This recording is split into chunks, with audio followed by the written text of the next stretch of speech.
Day Dawns ARKS. Welcome everyone to your Phantasy Star podcast recorded live on March 28th, 2023. I am one of your hosts, PrinceBrightstar, and with me is Rooks and Zance. Go ahead and say hello, both of you. Hi, I'm back. It's been a while. Welcome back, Zance, and welcome back everyone else. Yeah, so it's Hello been there, a while Rooks. since we had a full show here. Yeah, I know. Actually, is this the first time that all three of us are here together? I think we had one show before. Yes, think. But yes, the trio has returned to Rio Pichu. Yeah, so it's definitely gonna be a full show for us because we got a ton to talk about. That's for certain. It's we got the NGS headline, but then wow, has a lot happened this month. Not just only for New Genesis, but also for base PSO2 as well. Sheesh. And then we got Clementine and just a little bit of Affinia on top of all that. So yeah, we got a full show today. Got a lot to talk about, a lot to get through. And maybe a small rant. Maybe. Yep. Just a slightly small rant. Yep. Obviously, we got the Slayer coming up in just a week from now, which that's going to be a pretty big drop since that's the newest class since we got the Waker class. To me, that when I saw that the trailer for that, to be honest, that seemed like a watered down Luster to me. It was also using a lot of doll moves as well. It really does just seem like, okay, this is Luster, but for New Genesis. Yeah, that photon blast of it definitely seemed to pull from that last move that Dolls Falls Aegis used at the end of the fight.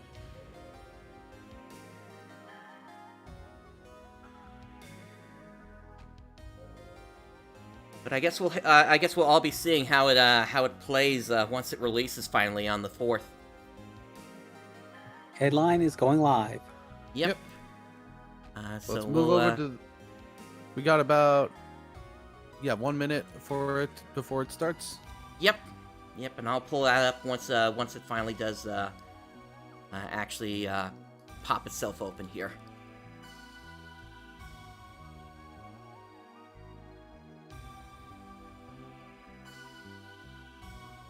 And then, of course, we got Story Chapter 5, which the community team over at Sega has just sort of like really been pushing some really cryptic stuff. Like they've been making references to the blue pill and the red pill and the Matrix, and they've been saying like Father is coming, and it's like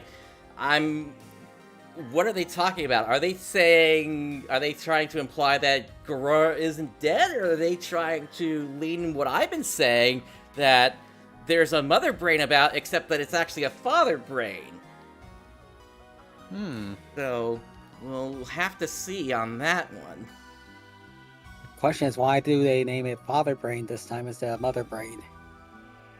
That could go back to partially, well, what you said about in that Twitter thread that you started about a week or two ago regarding the Draconians and their apparent connection to a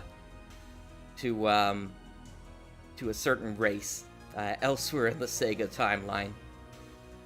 Right, the Sonic Frontiers NGS possible crossover. There's, from what I understand, there's going to be another chapter to the Sonic Frontier story coming out in July, right about the time Ultra Evolution starts. And I made some connection. Okay, we're starting. Okay, let me bring it up then.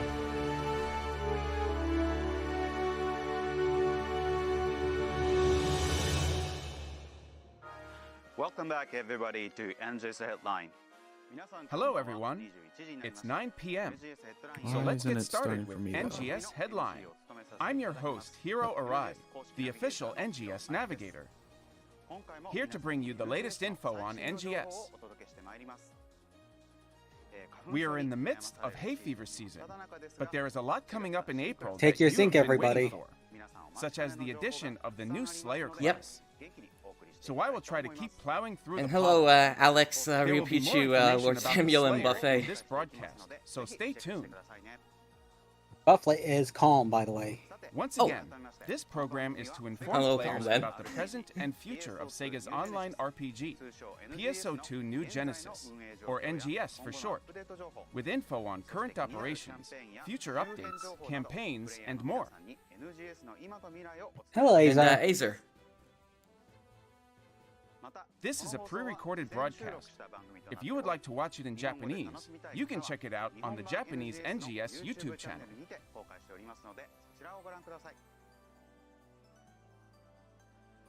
Without further ado, let's move on to the updates you've all been waiting for. NGS. We are already still hearing the Japanese, though. First off, I'd like to share some info on the updates in April. Let's start with a video.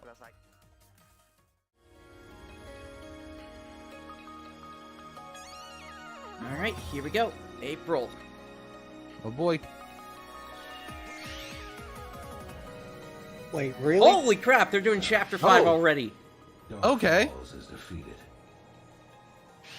I'm sorry. That was early. It feels like she's saying And Manon shows her cards then. the floating island, the sea island. And we have a name. Lucille, okay.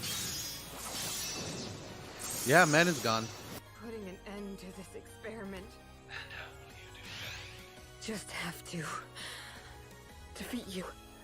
Experiment. Looks like we're going after a Luther-like character.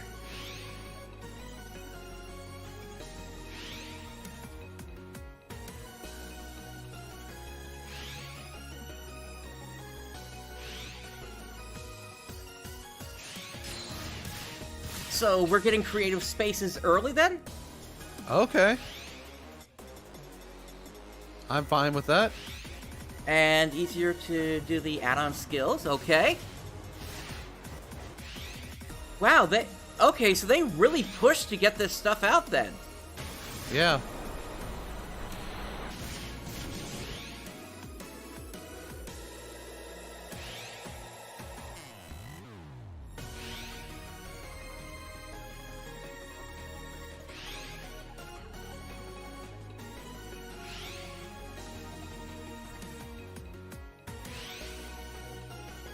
How about the regular camera, not the fixed camera, guys? Yes, please. I don't think they understood what we were asking for. Yeah, we want to zoom out the regular combat camera more. Please.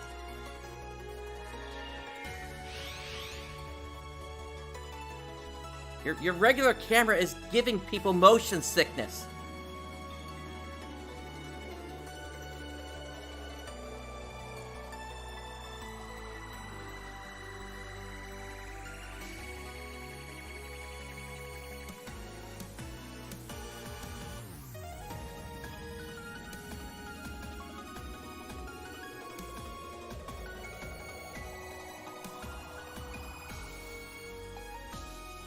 As much as I may hate this, as much as I may have problems with the story, I've been fighting with Sega over the camera for years. Even before New Genesis. That's a longer standing issue, Wolf. Oh, it is. Is what I understand.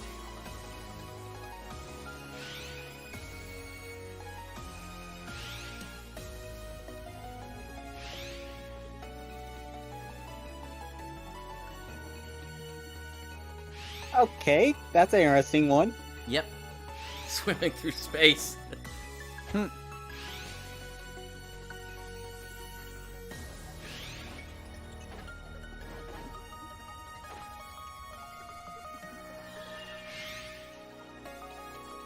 Oh, they pushed back Slayer then.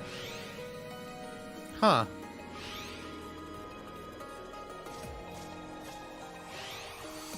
So now it's coming out April 12th instead. Yeah.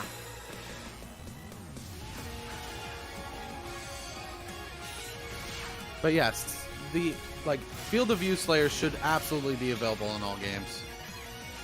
Unless the game is intentionally designed around having a fixed area, like a fixed view. But that has to be something that's really intentionally designed for. Yeah.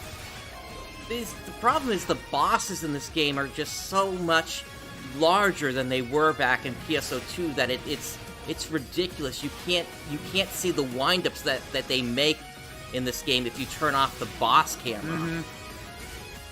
And I always leave the boss camera turned off intentionally because I get whiplash, or not whiplash. I get vertigo whenever that thing activates. Yeah. So for me, it's an accessibility issue.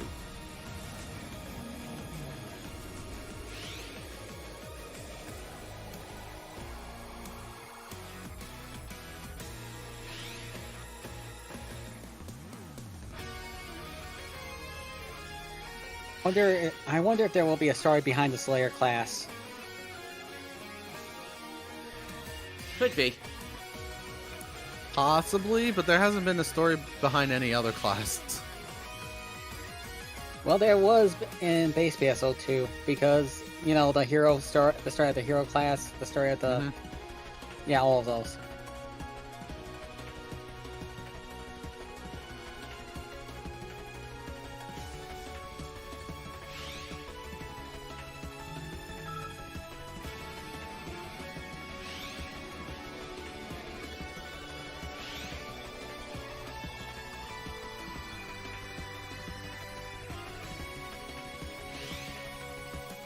Comical. I could see players stacking 4 of those vision boards on top of each other. Oh yeah, absolutely.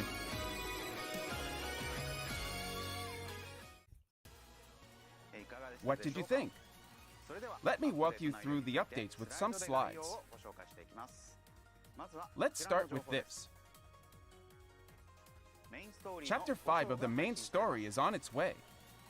This time, the story takes place in the huge structure floating in the sky, which you may have seen looming ominously over the field.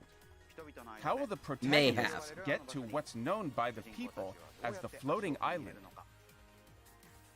Furthermore, what lies in store for them inside? The secrets of Halfa, long shrouded in mystery, will finally be revealed. I am going to be holding them be to enhancing and balancing the rewards for daily and weekly tasks. Mm-hmm. The number of weekly It's tasks really going will to come be down to adjusted, this to see if and it the can rewards save the will include story. Star gems and NEX cubes. I doubt it. You will be able to earn a large You amount. better of remember setup that the by player needs to completing have all a the daily decent tasks part for now. that day. Yep. In addition, by completing the tasks every day, Oh, you they're can earn including more star gems rewards for than daily ever tasks? before. So be sure to complete them all without fail. In addition, the experience gained from Lee May's side tasks will be significantly increased.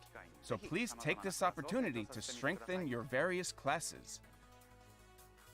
Arche will be making an appearance early to serve as a guide for the creative space, which is coming in June. He's doing research on buildings and structures, and is looking into the structure of Ryuker devices. Oh, so please she's talk just to him. showing up at this point, but not actually Okay. doing anything There for will us be a just quite dedicated yet. task ahead of time in late May. Moving forward, we will be expanding various features related to battle. First, unlock potential level 5 for 7 and 8-star rarity weapons will be released. As before, you will need NEX cubes to unlock potentials. On April 19th, the next level, Unlock Potential Level 6, will be released, so we recommend strengthening your weapons in advance. In addition, the boss enemies in Trainia, Ordinal Towers, and Battledia Purple will have their HP gauges displayed, making it easier to match your fighting style to the situation. Also, during certain important weather conditions, an icon indicating the current weather conditions will be displayed. Even That's when you nice are to in a see. city or a camp, Oh, very. you can A note friend of Including mine's the gonna like HP that. bar. and use it as a guide Go ahead, for Brooks. gigantic suppression. Oh, I thought you were talking about the weather icon. What's more, after Weather generating icon is add-on nice as well, skills, yeah. the screen will return to the point immediately before generation, making it easier to generate add-on skills in succession. So please give it a try. Plus, the ability to search for currently recruiting alliances, which is already possible in PSO2 blocks, will be added to the NGS blocks. Be sure to use this feature if you are interested in joining a new alliance. New features will be added to the options screen as well. First, Oh, that'll be auto nice. switch lock on target, which automatically locks on to the next target. Reduce character and enemy draw refresh rate option to reduce the draw load. And critical damage highlight display will make critical hits more visually prominent. We hope you will take advantage of these as well, as they will make it easier to play. Also, for the PC version only, you will be able to set the resolution of the preview to a higher quality. You will be able to do so through the existing texture resolution option. Low to medium settings will have the same quality you've seen up to now, while high to highest settings will have the new higher quality previews. If you are concerned about image quality, please try this new feature. In addition, although it will not be a feature under Yeah, options, Azer, I could see that it helping will with be possible to console associate the players, look with a registered loadout via unlike the class counter. PlayStation 4 and the This convenient Xbox feature One. allows you to quickly change into an outfit that matches your class and weapon type. Sort by name will also be added to the ARKS ID when selecting titles. Furthermore, it will now be possible to toggle the weapon display and looking at the camera, expanding your character's range of expression. We also have a variety of enhancements related to avatars and item management. First, in the salon, we're adding the option Manage All Color Settings. This feature for NGS blocks will let you adjust everything all at once when you want to revise colors. Next, the zoom feature for the fixed camera will be updated to make it easier to operate, with more zoom positions and the ability to zoom in and out by holding down the button instead of having to repeatedly press it. In addition, a chat command will be added that allows you to change the direction your character and other player characters are facing. You can specify that you want your character to face the camera for 10 seconds, for example. Try your hand at taking some cool screenshots.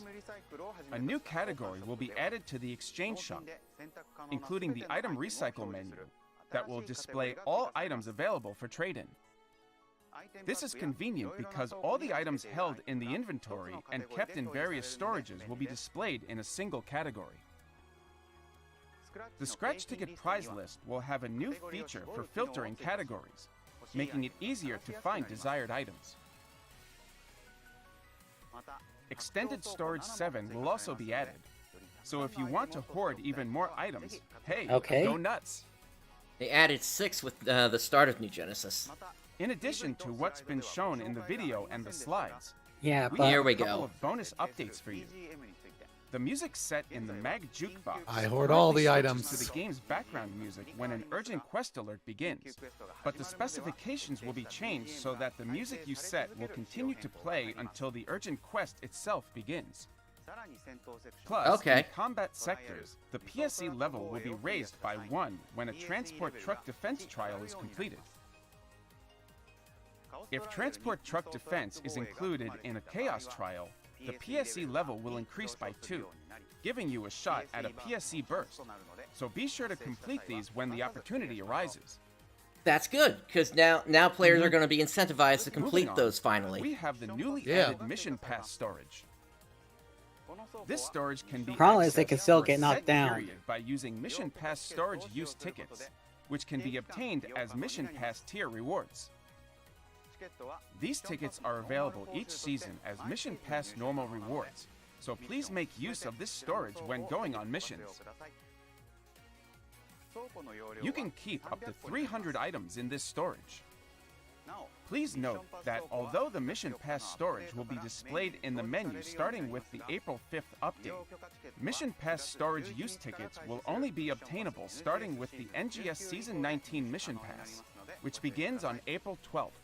Okay, so this replaces. Next, Yes. we'll be adding a total of 16 weapons Looks like it, ammo yeah. to the Rising Weapons At Badge least for box us. exchange.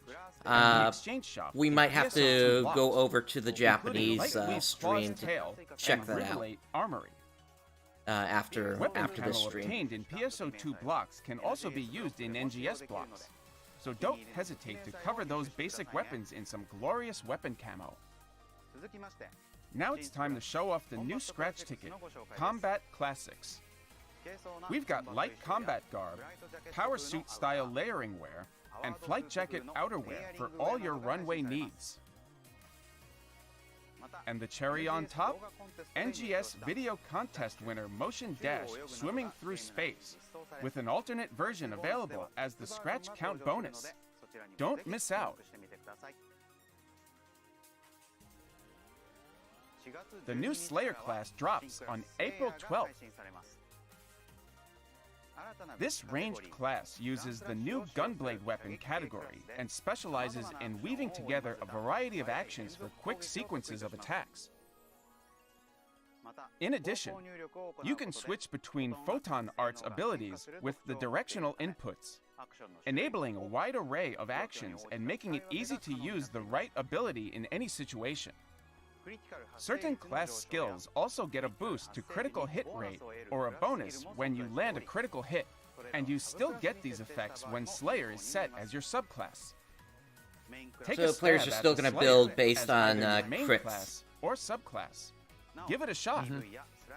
Please note that the green attack effects in the videos and slides are due to a special weapon camo. These effects are normally blue, like those of the other classes. Even before the Slayer arrives, from April 5th, you can get your hands on the new Gunblade weapon category via drops and other means, and the instructor, Slain, will also appear. However, Gunblades can't be equipped might and be tasks optimal from to Slain can't be sub accepted Braver. until April 12th, the day the Slayer is unleashed. Plus, the new exchange shop, Slayer Operation Prep Ticket Exchange, will also be added to the item trader on April 5th.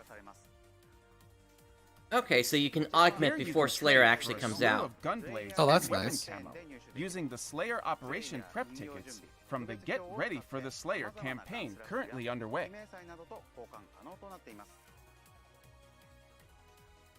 You can also trade these tickets for valuable items like special scratch tickets and Arms Refiner 2.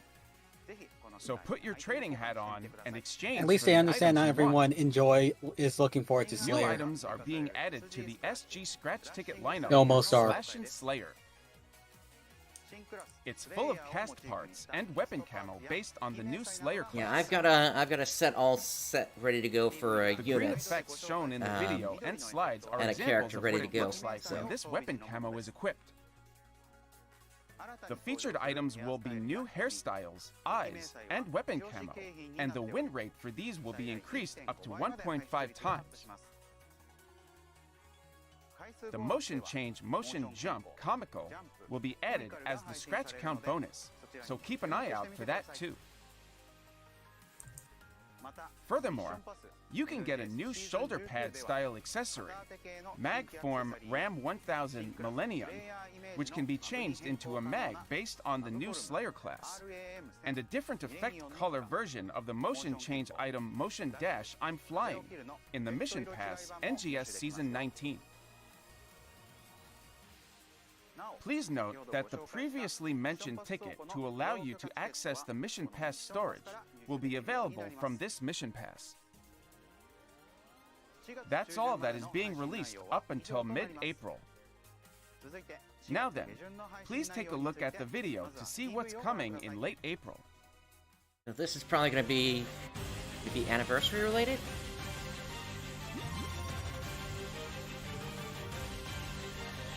You called it.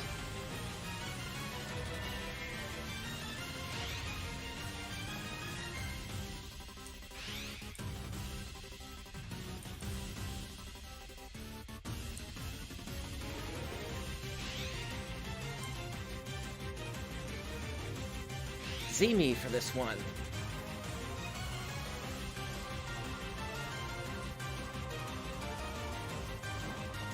Now we get our own seasonal symbol. Nice. Wait, all Rappies? It was only a matter of time. That is true. And actually, I remember that being something that somebody did for one of the contests. Yeah, same. Yep. So it's nice to see that actually in there now. And So it's yeah, not, it's Del not a- Rappies are canon. I Yeah. love it. yeah. We had Del Rappies before, so it's not unusual to see it. Question is are these Rappies cosplaying or are they actually dolls? We'll see, I guess.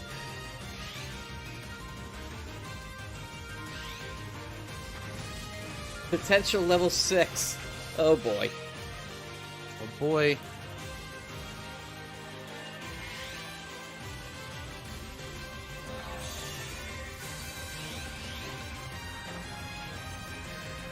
This looks like another one of those quests, just like the one we got currently.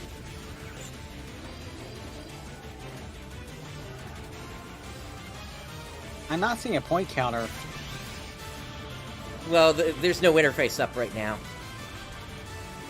Nor do I see point tokens. I think this is more cooperative. Oh, you might Maybe. be right.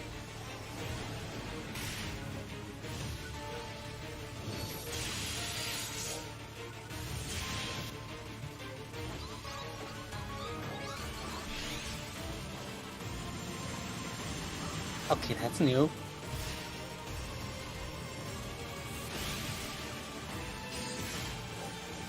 Unique urgent quest. Oh, it's an urgent quest. Yeah. Oh, okay. Does that mean there's going to be a trigger version? Hello. Have fun, Bright.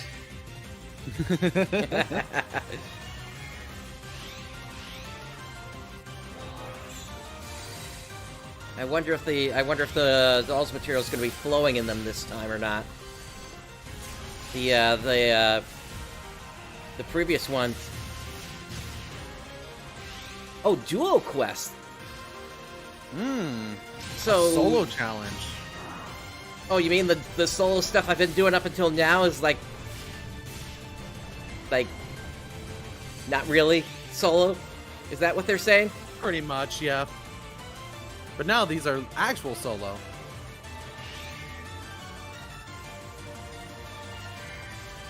And of course, you get titles, so you're absolutely going for it. Oh yeah. Yeah, Which but means yeah, I'm 5 probably going to minutes is actually have to definitely go put Hal Finale on my sword.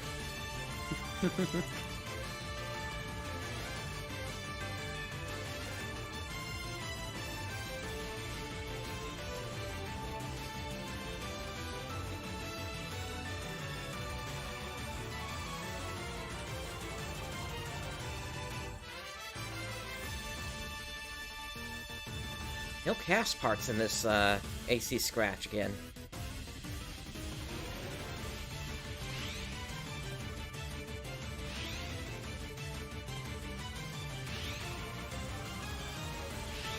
Oh, for crying out loud. Well, there you go.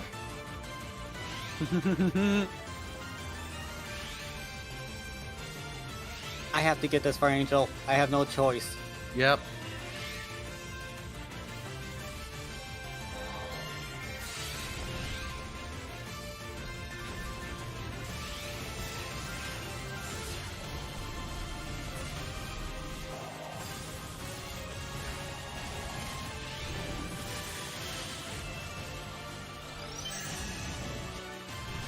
So Megalotics.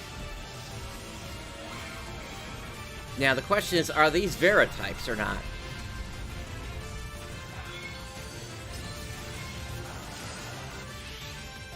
I didn't see any Vera specific attacks.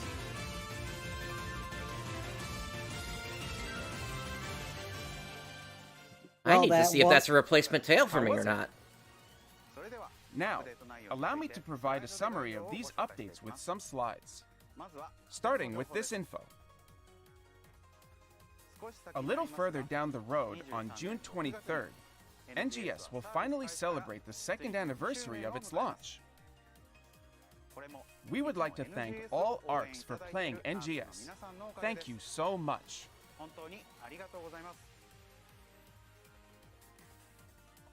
As a token of our appreciation, we will be implementing various projects and events starting in late April in advance of our second Possibly anniversary. because they're switching teams. The limited Yep, time the support event, teams NGS coming into second play. anniversary Even will David, be held I starting asked April David 19th. directly about what was going on, and he Central City really is couldn't say flamboyantly much about staged. what was going on, except that he had a Trees business and trip fields going vividly on up transformed, that he was and the going to region be map going lavishly up there. decorated. Mischief symbols will also pop up in the exploration sectors, so be sure to search for them. For the second anniversary Rappy design, we chose the Dawns ARKS designed by Avaika of Star Fox. This design won the Excellence Award in the Rappy Design Contest. They'll show off in their own special way, so please search for them as well. Yeah, it was the navigator It for was this the, event is Shiemi. Rappy design Wearing contest the winning thing. design So, yeah, from we the were right on that. 10th anniversary item design contest. Enemies have been getting stronger lately, and she needs your help to strengthen our forces. Shiemi will be offering a new stamp, Stamp Rappy, NGS second anniversary, a different color version of the Motion Change Motion Dash Airboard, and more at her Seasonal Points exchange shop. In addition, you can trade for NGS second SP scratch tickets.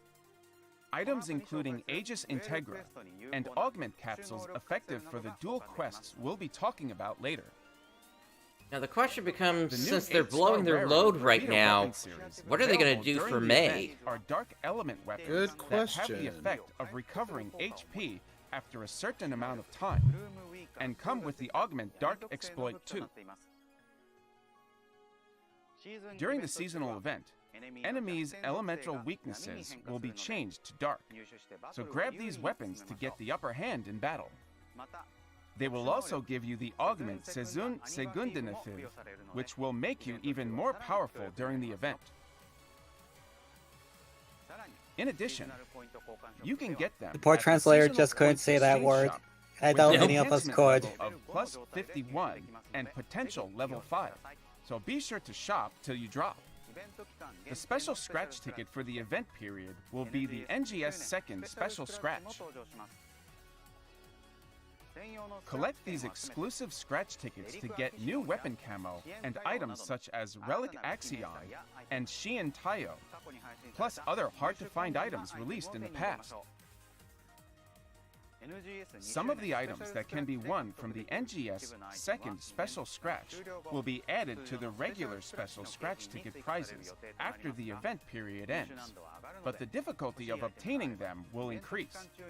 So if there are any items you want, try to get them during the event period.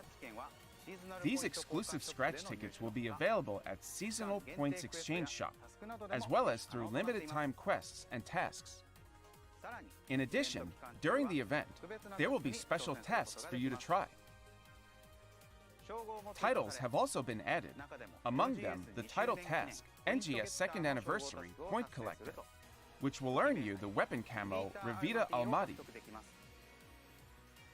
So be sure to complete these tasks so you don't miss out on a large amount of seasonal points plus weapon camo. During the event, we'll also be holding ARKS records for field races. 3 field races will be eligible, all of which can be attempted solo during the event period. You can earn rewards according to your record at the time of the final tally, so join in to test your skills. In conjunction with the NGS second anniversary event, the limited-time urgent quest Happy Rappy Rumble will appear in the Aleo region. The quest will be to help the rappy-loving guy, Peppy Rappy, with his experiments in West Aleo.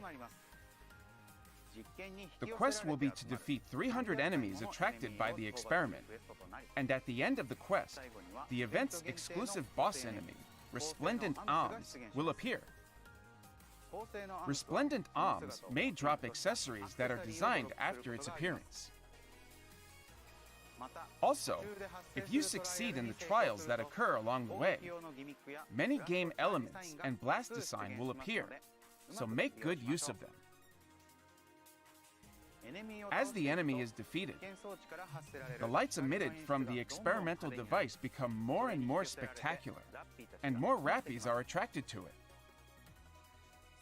The gathering of various kinds of rappies is a must-see for any rappy lover. It's also a great chance to snap some pics with the rappies after completing the quest. By completing the quest, not only will you get seasonal points, but you'll also get a chance to snap up the 8-star rarity Revita weapon series, Aegis Integra, an augment capsule effective in the dual quests that will be introduced later, and items required to unlock potentials to level 6. This quest will be an urgent quest, so be sure to actively participate in Aleo's urgent quests during the event. We're releasing a new high-difficulty quest type, Dual Quests. In these quests, you will take on single combat with a significantly enhanced boss enemy. Unlike in normal quests, there will be only one participant. You will not revive after a certain amount of time when you're incapacitated, and you're also fighting against a 5-minute time limit. The attacks of the boss enemy have been so enormously enhanced that they can take you down with a single hit, and you only have 5 minutes to win. This intense quest is only for players who are confident in their skills. There will be 4 types of quests in this release. Each involves defeating a boss that represents their respective region. I'm kind of looking forward to it. Same here. Very high difficulty. Yeah. You can get the support of augment capsules. I love available in these seasonal hard events challenges. to get the upper hand in battle with these enemies.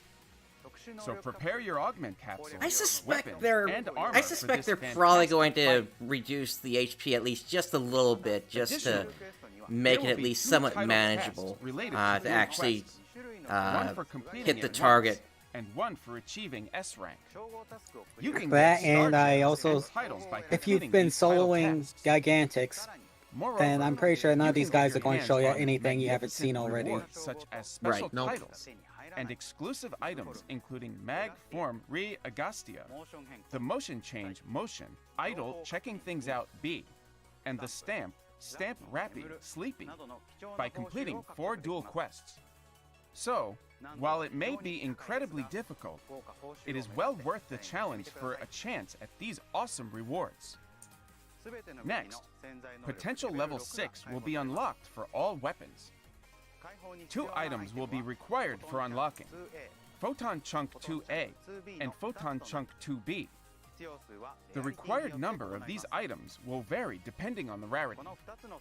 You'll be able to get these 2 material items in the quests introduced earlier. Urgent Quest Happy Rappy Rumble, starting from April 19th, and the limited time quest, A Wetlands Interception, coming on April 26th. Get And there's stronger also and always dunk the on joke that enemies by Sega increasing doesn't your potential level. have like dedicated game testers on We've its also team, got a new so scratch ticket we'll with see Armor from of what Darkness. point they actually It includes set sci-fi samurai the style testing, wear, or tight what they silhouette set the battle gear, baseline for suits completing the covered quest with at. mecha parts, and more for both Type 1 and Type 2. Among other items, there's also the emote Sandcastle, and the idle, move, glide, and dash variations of the Angelic series motion change items.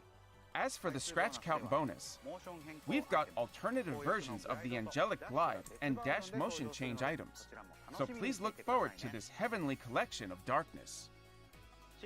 The 1-week-only limited-time quest, A Wetlands Interception, will be released on April 26th. This quest accommodates 24 players to take on back-to-back combat with Pettis Vera and Next Vera, which appear in the Aleo region's urgent quests. The enemies have stronger attacks than usual. The Next Vera being in there eliminates me having to do like another 30 or 40 keep your guard up of those even fight when for alongside a title. large group of fellow ARKs. Okay. We're also adding limited-time tasks along with this quest. You can get special accessories and exciting items such as NGS Second SP Select tickets by completing the eligible quest a certain number of times. So please take this opportunity to repeatedly take on this limited-time quest. Next, although it wasn't in the video, we're also releasing the Revival AC Scratch Ticket School Day Memories on April 26th. It contains returning items focusing on PSO2 spec uniforms, outfits such as tracksuits, accessories, and emotes. Add them to your favorite styles to further enjoy character creation. Yep, going back to school. Even That is all though for it's the updated like information spring. I have today. Well, it's the Even more plans and new events are in store for the second anniversary. it's event the in start May. of the And I can't wait to new tell school you year about them in our Japan. next broadcast. That is true. So be sure to tune in. Moving on to the next segment. NGS Let's see if they actually address what happened. For this Hopefully. segment, the NGS Operation Report, I, Hiro Arai, select questions and comments from players to bring to the development and live operation teams and bring you their answers. Here is the first one. In the salon, the hairstyle's head parts selection window and the head ornaments display settings are far apart, making them awkward to use. Could this be improved? Here is our team's response.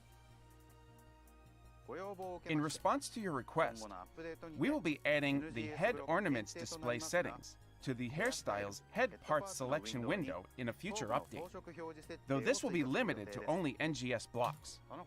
That was their answer. Let's move on to the next question.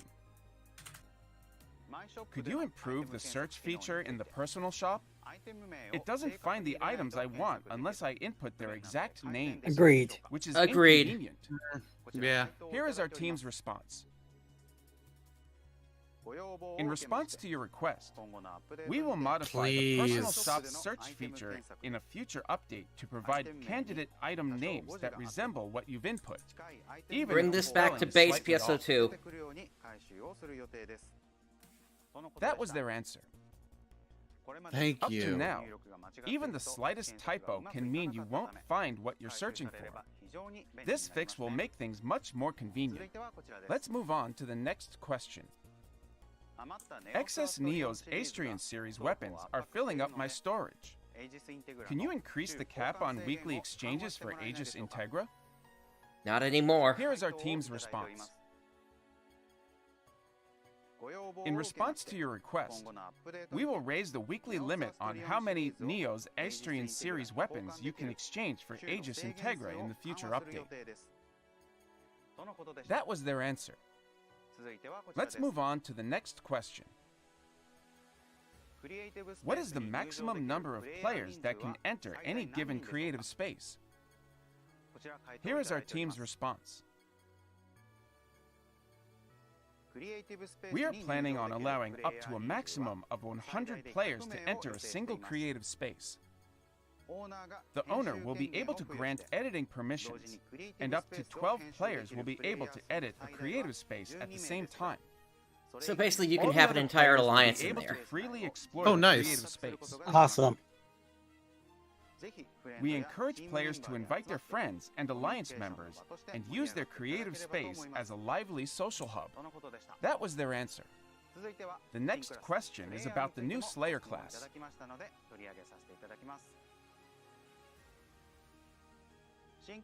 Please tell us about the concepts behind the new Are Slayer you sure people class's asked that design question? and battle graphics. Here is our team's response. I don't know. In terms of design, black was used as the base color, and the back of the frame was designed to glow, to give the Slayer a fresh impression that differentiates it from the classes we've had up to now. For combat, we wanted the graphics to match the high mobility of the Slayer, and for players to pick up on that visually as well. In particular, we developed actions like the counter and photon blast in a way that felt more dynamic for They the might Slayer's be movements and effects. And we think players will be able to enjoy the flashy action on screen by mixing and matching abilities. That was their answer. Next up is another question related to the Slayer. Could you tell us what led you to go with the name Slayer instead of Luster, which means the gunblade weapon in PSO2? Here is our team's response. Unlike the Luster from PSO2, the Slayer is not a Scion class. It also differs system-wise. Yeah, in that Calm it has can be it. set as a subclass in NGS. In addition, we have updated the controls so that more users will be able to play it compared to the Luster. For these reasons, we decided on the class name Slayer to represent this new and different class. The Slayer and the Luster carry the same appeal, with both having a fighting style that makes use of their high mobility. We encourage Luster players to give the Slayer a go. That was their answer. That's all for our Q&A today. Moving forward, I will continue to select and bring your questions boy, and Sega. feedback Just to tell- the development and operations teams and share their answers with you. Please also let Somehow us know your thoughts about I this show wonder and the if game they with if they the finished hashtag filming NGS on this Headline before everything on went Twitter down and other then. platforms. Yeah. Yeah, I don't think they have anything they really worry Moving on to about. the It's next just they need to segment. explain themselves. NGS Satellite Information. Now let's move Yeah, on we from promise we're not updates rehashing and talk about Scion, some guys. other NGS Yeah, we're not related info. rehashing like the I'm stupidly sure overpowered it'll get you classes. even Nope, more nope, excited nope, about the nope. game. Let's get started. Here are the campaigns we'll be running starting April 5th. On April 5th, we're launching the Team Up campaign. If you join an alliance, or if you are already a member of an alliance during the campaign period, you will be able to take on a limited time task that awards the Rappy Song accessory and other alliance-related tasks that award star gems and end color change passes. This is a great opportunity for you and your alliance to enjoy the game together. To celebrate the release of our newest I class, guess we need to keep we have recruiting the then here in Slayer time for Mission war. Execution Yep. campaign, starting on April 12th. Use the Slayer class to Speaking of, earn we a already variety just of had like 40 luxurious new people rewards, join us this including week. a Slayer-themed Which is emote. great. It's You primarily can just also because get an enhanced Renisa gunblade this and this other game has been support advertised items. on PS So Store, take this so chance to try out the new Slayer class. a lot of new people coming in because Starting of April that. 19th, we're holding NGS Second Anniversary Campaign Part 1 to celebrate the occasion. In addition to special daily tasks that offer a daily chance at Star Gems, there will be a series of other special campaigns, including the doubled login bonus campaign and a limited time task that offers prize slips for the limited time SP scratch ticket. That's all for this episode of NGS Headline. Wow, Please very share little your satellite. thoughts and feedback on this program and the game using the hashtag NGS Headline. Yeah. Expecting there to be more. Together, we can make NGS an even more fantastic We'll check things game. out on the As a Japanese side representative in a of the moment here. users, I will continue to work with the development team to further improve NGS, and I look forward to your continued support. What's more, today, we would like to reveal for the first time a promo video of the new class Slayer, coming on April 12th. Okay. We hope you'll enjoy how the music and visuals showcase how dynamic and See ya, stylish Samuel. Slayer is. See you, Lord Samuel. The next episode of NGS Headline will be on Tuesday, April 25th. We will be focusing mainly on the May updates. Don't forget to like and subscribe.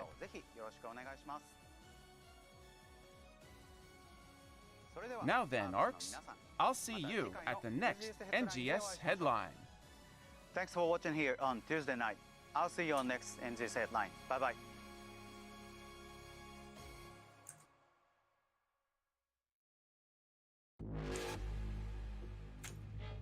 All right, let's see this. Yeah, see if there's anything different on the Japanese side. Usually there is, but it's mostly just related to like. Well, first let's check this Oh out. yeah, we got the Luster thing here, or Slayer.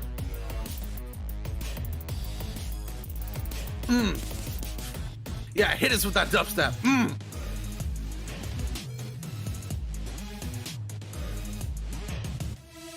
Did the English team put this together? Kind of feels like it. Probably.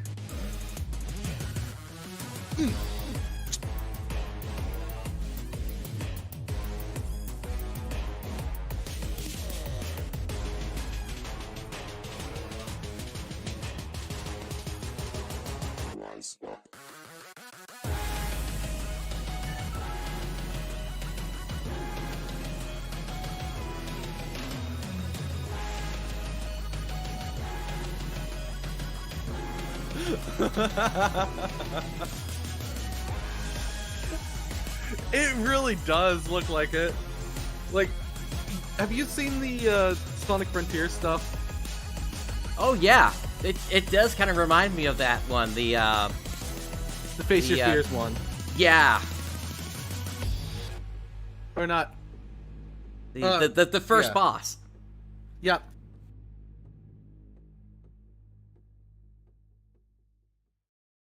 Like, this is giving me 2000 Sega vibe. Look, 2000 Sega is my favorite Sega, purely because of how just over the top it was. And I will still not get over the fact of how overusing of motion capture they were back in the 2000s. Yep. All right, I'm gonna bring us Like- back over to All right. us real quick while I get us switched over to the Japanese side here. Alrighty. But yeah, when it came to the motion capture, just look at some of the cutscenes, not only in Sonic Adventure 2, but in Phantasy Star Universe as well.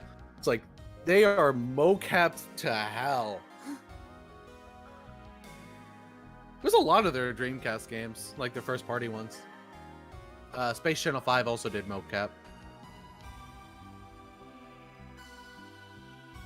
It's like they were so impressed with that technology that they had to use it in almost every single game. In some cases, it worked well, like with Space Channel 5, but then for Phantasy Star Universe, it did not. The cutscenes in that are laughable. Also didn't help that the voice acting was kind of subpar in Universe. Okay, first thing I want to bring up here is I pulled this way back earlier in the episode because there was the question of if that was replacing PSO2NGS storage, and it is not. So we can actually see it right here. And unfortunately, you can't see my mouse because of how I've got it configured. But you can see the two red expired things here. And one of the bottom one is actually PSO2NGS storage. Yep, we're never getting this. So I'm surprised okay, that's still even a thing. I can't actually. I'm going to say that there may be a chance because they are, from what I've been hearing, they want to replace S. they That said that a nice. while ago, though. Yeah. Like, we're talking like half a year at this point, I think. So I don't know. Who knows? What's going on? But yeah, I Global doesn't know what happened in PSO2S. Like, Lillipins, I'll go ahead and say this right now. Lillipins are not from Lilliput. They're from Urzamarut, a planet that they basically got driven off of, and they're not native to Lillipins, if you didn't know that little bit of lore. Yeah, even Idola made it to Global, but it made it to Global through Bolt Trend, and Bolt Trend sucks. All right, let's jump over to the satellite information for the Japanese side here real quick. Okay, so they're doing a bit cache thing. Let's see. Yeah, I do know that I've made rants about Bolt Trend before, but if you just to recap on Bolt Trend, they take a lot of like Japanese mobile games that are close to ending, and then they publish dead mobile games. That's the big thing. They publish dead mobile games, don't add anything to them, have subpar English translations, and they just do that to make a quick cash grab. That is it. They suck. That's unfortunately what happened to Idola, and they didn't even finish what they started. They didn't even finish Idola. Nope. Because it was just a cash grab for them. Nothing more. Yep. So this was actually revealed last month. This 100 hours curry, and players on the Japanese side were able to stack 10% try boosts by visiting the shop there. Apparently, there's some apparel that you're able to purchase for New Genesis here. All the content, huh, Sega? Yep. Yeah, can you please bring some of the merchandise to Global? I would like to have some of them. Yeah, let me unmute this here. Is this... Why is this not coming through here? But yeah, real life merch for the JP as usual, and not for NA. Yeah, I would like that green shirt. I like green. Like, green and blue are my colors. Sega, do you understand that excluding the stuff from Global basically makes it so that players just once again don't trust you to actually carry things through? It's minor things, but it's still minor things that eventually add to bigger things. Exactly. Yep. At least when it comes to like main content, like gameplay content, there's no differences between JP and Global, which is nice. I like that. Keep it that way. We do not want another universe situation. Right. But at the same time, what are we? I mean, granted, we did get some small things at like Anime Expo and such. But when are we gonna get like a PSO centric event at like a convention center or something like that? Yeah. Also, yes, that is true. It's like they won't have to push AC if they actually just brought over merchandise. But then again, Global does make more money than JP, so there's a reason why they keep on pushing AC. Yeah. Alright, so here are the campaigns on the Japanese side. Those are going to line up, of course. Like, I don't know if that's how it is nowadays, but back, I believe, when PSO2 first launched globally, then after, I believe, the first year, they did a survey and found out that the US side was making more money than the JP side. But at that time, well, it was new for the US, and they were rushing through content. We went through 6 episodes within a year. Yep. It was insane. Yeah. Let's see if the Japanese side got the same trailer or if they got something different. Probably the same. I would laugh if they actually do the same trailer. It's looking pretty much the same. Yep. Yep, it's the same. Oh dear. Japan gets to see our cringe. Yep. Let's go. Actually, no, I think this is slightly different with some of the words they're using. possibly slash and shoot.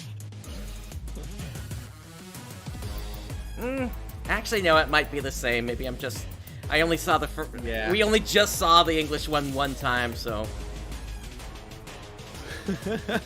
Early 2000 Matrix trailer vibes. Hey, Oh, well, the 2000s is my childhood, okay? I have nostalgia for that era.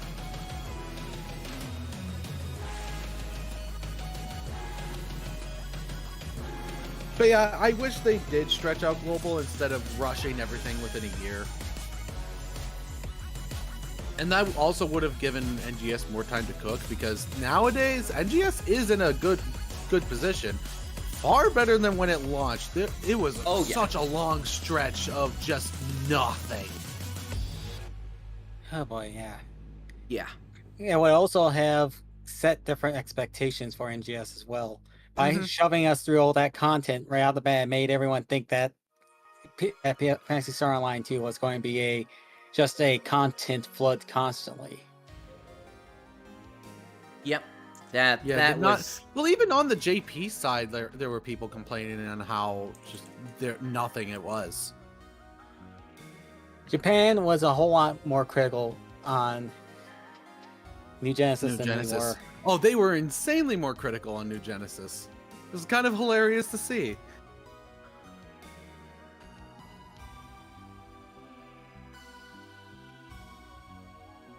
On the Japanese side, they had what, like 9 years from launch until the end, basically, for PSO2. You compress that down into basically a year.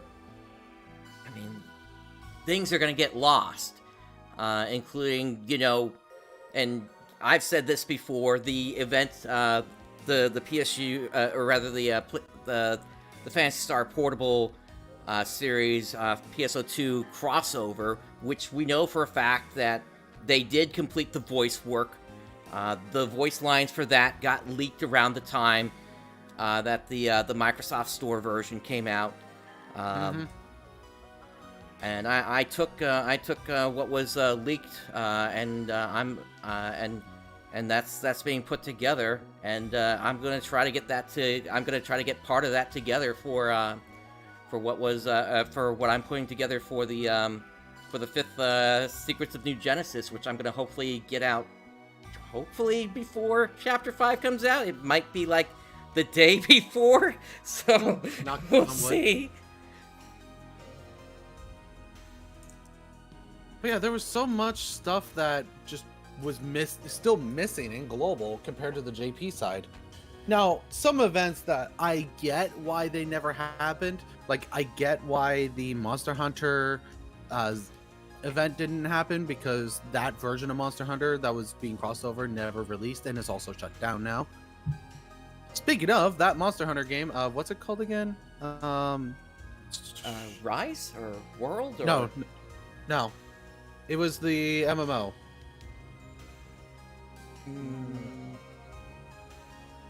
Trying to remember. I'm trying to remember that too. Shoot. Monster Hunter World? No, Frontier. Okay. There we go. So yeah, it was a crossover with Frontier.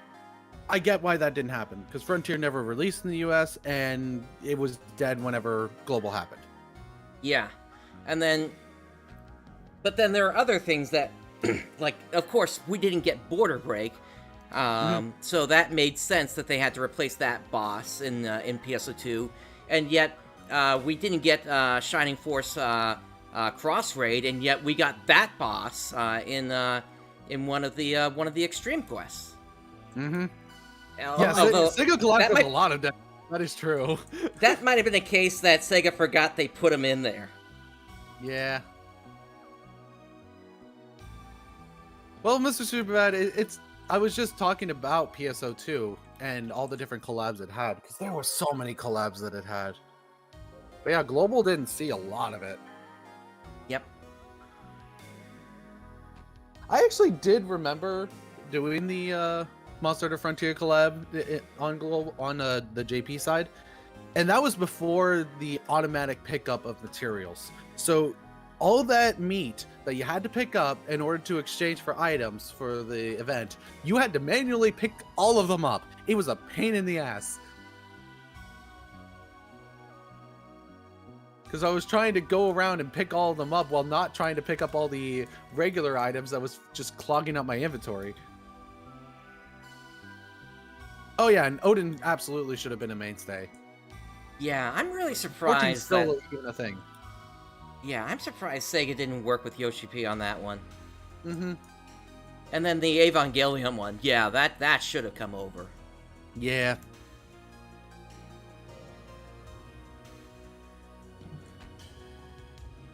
Alright. But because they rushed through the content within a year, that's why we didn't get a lot of it. Yeah, that is definitely true. And yet somehow we did actually get the Sword Art Online one.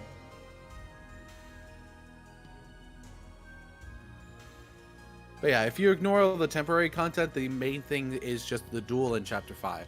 And the new class. Yep. That's still going to be significant, especially with the new class trying to level that up. So it's not completely devoid of content this month. There's a good amount. It's far more than what they used to have. So I will take that.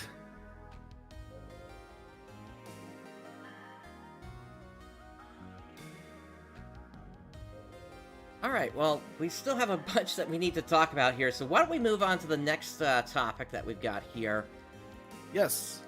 We've got, of course, we've got the end of the Slayer campaign coming up, since we've got, a week until... Actually, the timing on this is really interesting, since now they've pushed the launch of the Slayer back a week.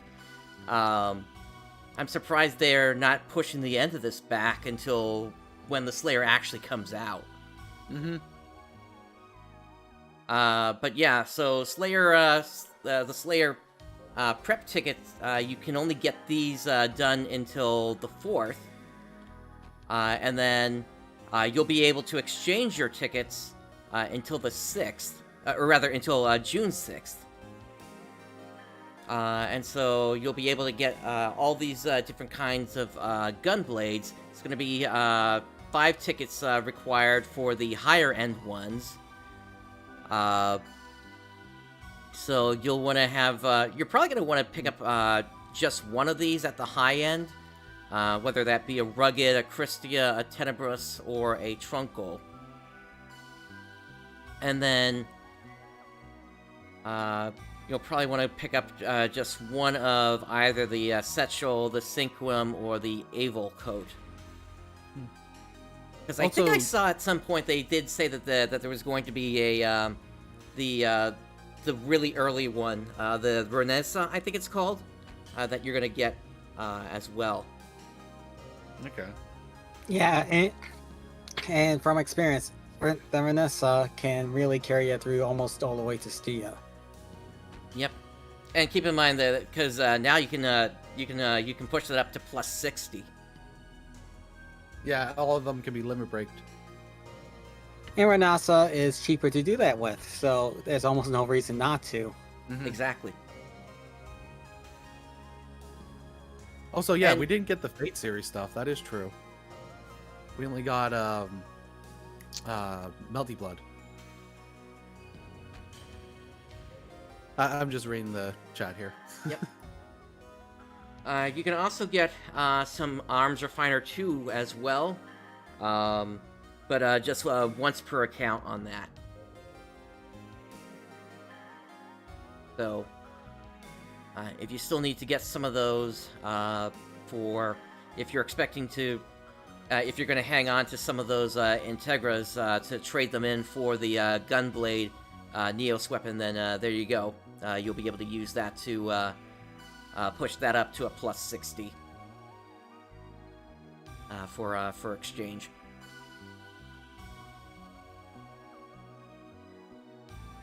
And then all of them come with some good preset augments on them, so you may not even have to switch any of these out, except for, I would say, probably the triple that's on them.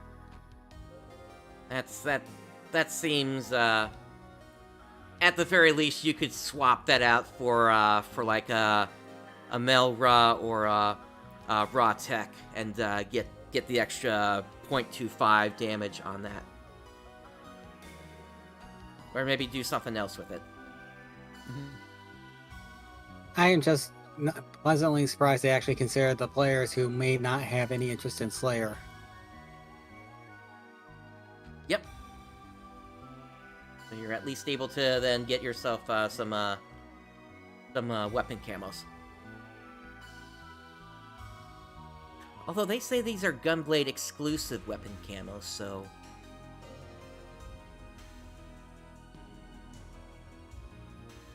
Oh, possibly because those weapons did not have a proper... Wait, does it? No, Gunblades did have a camo. Like, there was a lot of weapons that Gunblade could be camoed over.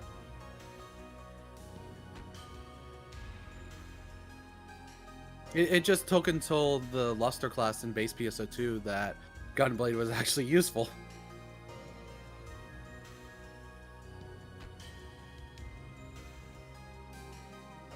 I guess we'll see soon enough then. Also, yeah, Nadra needs to have a better set list.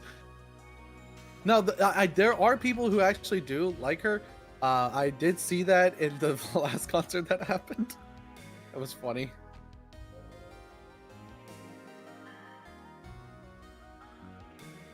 Well, that requires Sega to actually hire the voice actresses again to sing, or how does that work? Do they have is that voice actress and then a singer that they hire, or?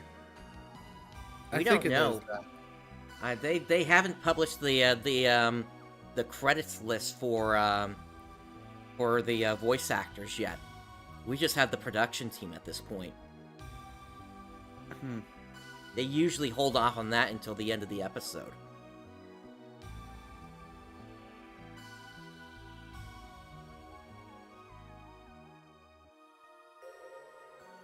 But yeah, so make sure to finish getting your tickets together. Finish up those limited time tasks before time runs out on them. Moving on. So this is already passed at this point, I believe. But I did want to bring this up. This was the pre-announced Urgent Quest, and the reason I brought this up is because basically Urgent Quests have returned to PSO2. Older Urgent Quests, those are going back into rotation, or they've returned to rotation at this point, going forward, essentially. So that it's not just the same ones that they used to be anymore. So, if you missed Koi Koi or We Are Arcs, this is a way to get those discs now. Yep. We'll see if there's gonna be any more concerts like this. Actually, there are. It looks like there's. Yeah, this is all past at this point here, so we'll see if they're gonna do any more of these in the future. But yeah, if they do any in the future, this is definitely how they do these. I miss when they had showed the schedule for the Urgent Quest. It allowed me to get on specific times because oh, this Urgent Quest is going to be happening then. I'm actually free during then, so let me get on. Yep. The other thing is that they're also going to be returning. I don't know if this has happened yet. They're also going to start dropping the Buster medals from inside the Nest Urgent Quest at the highest rank. So you'll be able to start exchanging those instead of having to actually run Buster quests. And that's something that they've been able to do on the Japanese side for a long time now. Yes, thank you, Azer Cradle. Oh, Cradle. Oh, Cradle.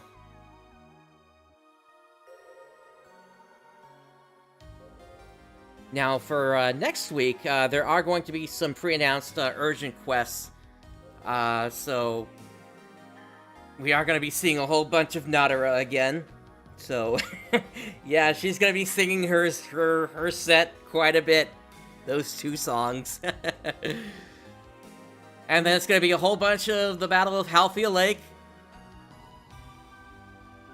So I guess I guess this is how players are going to potentially be dropping those Neos Gunblade weapons. But there's also going to be some campaign boosts going on. Interestingly, there isn't going to be a rare drop boost with this one. Instead, it's going to be an HP recovery plus 100% and a natural photon point recovery plus 100%.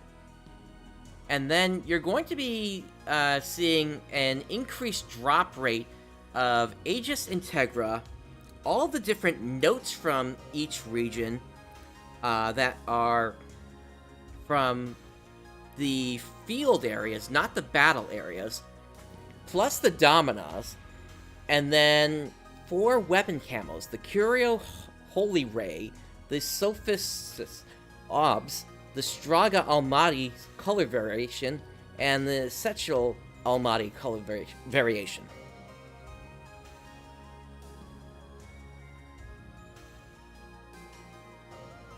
And the campaign boost is actually eligible for Battle of Halfia Lake, Neil's Vera Suppression Operation, and Doldora's Vera Suppression Operation.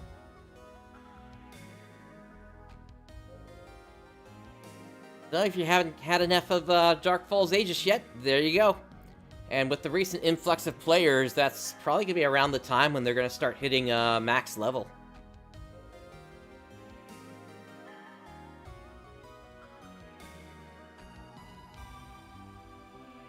Moving on. So this is one that has caused a lot of controversy within the community. A lot of players are upset about this here.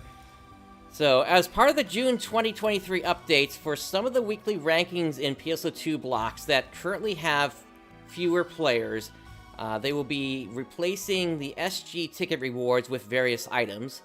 Before making this replacement to increase the chances for more players to get Star Gems, in the April 5th, 2023 update, they will make it possible for players to get 10 Star Gems each week by completing the weekly tasks in NGS blocks.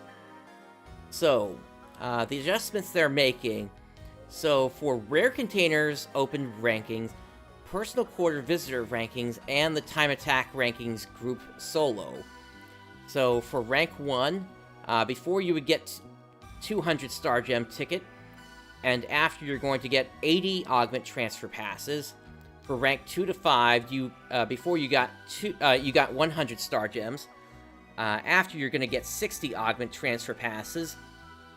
For rank 6 to 10, you used to get 50 Star Gem tickets, and after you're going to get 40 augment transfer passes. For rank 11 to 20, you used to get 30 Star Gem tickets, or rather a 30 Star Gem ticket. After you're going to get 20 augment transfer passes, and then for rank 21 to 100, you used to get a 10 Star Gem ticket, and after you're going to get 10 augment transfer passes.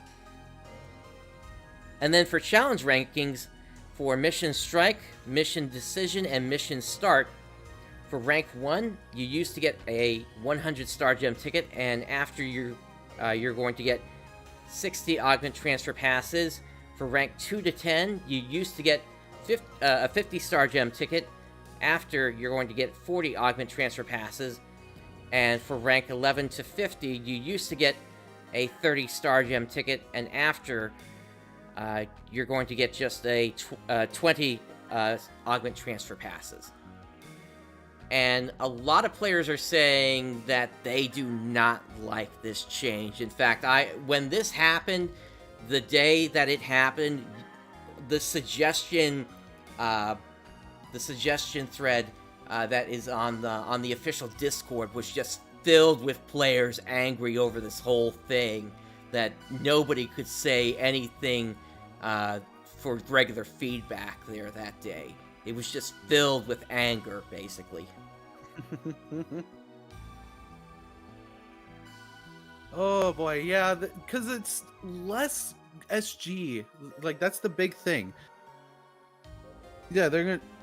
So 30 SG is just more versatile. These rewards are only going to entice players trying to make perfect 7 or 8 slot items. Yeah, and the vast majority of people playing NGS are not that. They primarily just want the SG, and that's it. But by taking away all this SG, now you basically taken away a good way that the good players can get SG. Because the people who already have like the perfect slot items don't need more perfect slot items. Right. In a way, it's... Now, Brightstar, you did suggest that this was possibly a lead up to a challenge mission for NGS. Basically, that they are winding down the SG distribution in base PSO2 because they're going to increase it in NGS eventually, right? That's basically what they're saying here. Yeah, they're basically saying, as part of the June 2023 update, for some of the weekly rankings in the PSO2 block. So they're still keeping this for 2 months. So there's still time to do this as of right now.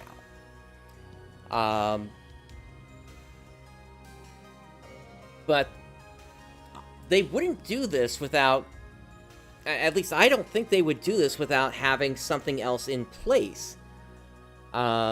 It would not be right by the player to do that. So I'm thinking we're going to be seeing some sort of replacement for this. I would at least expect we're going to see a replacement for the personal quarter visitor ranking. Instead, we would see that in this form of the personal spaces visitor ranking, and then we might actually get a challenge mission for NGS, which would start to replace some of this star gem, and maybe even start to get time attacks for New Genesis as well around the time when the June update hits, because Sega is really hyping this June update so much at this point that really they're starting to get to the point where they're basically overhyping it now, and if they don't deliver on that, they're really going to. It's really going to cause it could cause a mass exodus within the community, essentially. More than already has happened. Yeah, that's how far things have gotten at this point now.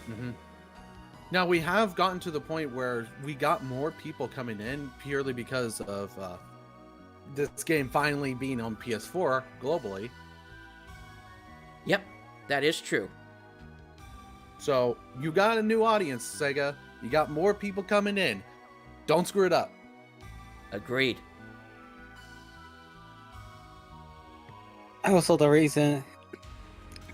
whole reason they probably reduced the SG amount here is simply because they don't want the player to have a specific go over a certain amount a month.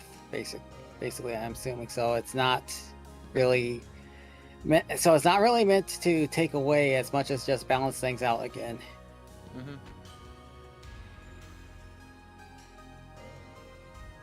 And really, they should have even if it meant that they had to patch something into the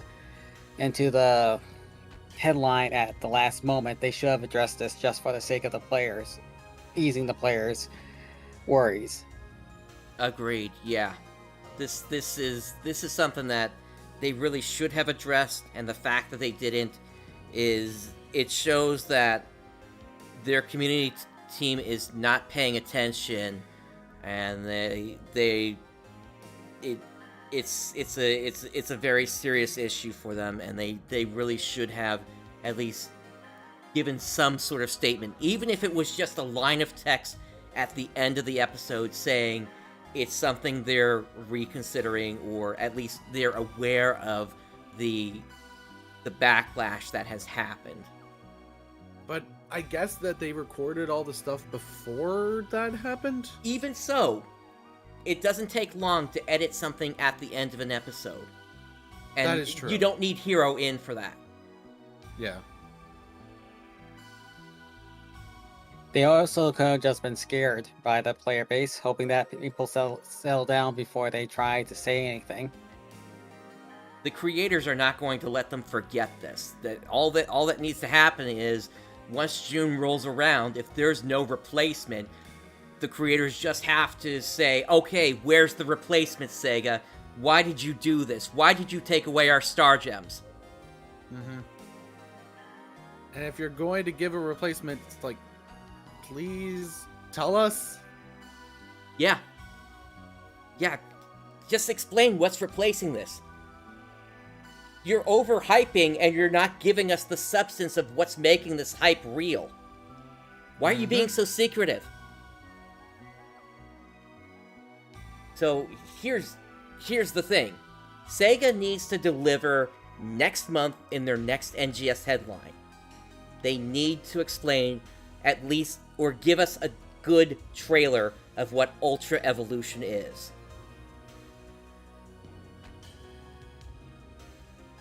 That would be nice. It would be nice. It would sell my worries as well, because I've been worried about what Ultra Evolution is ever since we heard about it.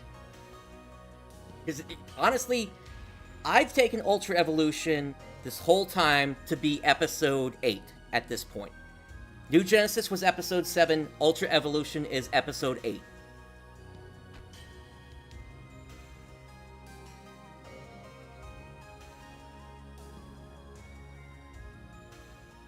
So, we'll see. We should probably move on to the next one. Yeah.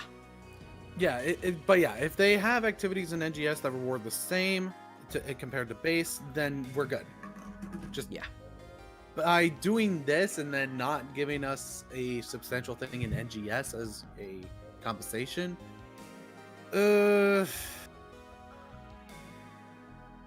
it's not a good, like, yeah. What's the word?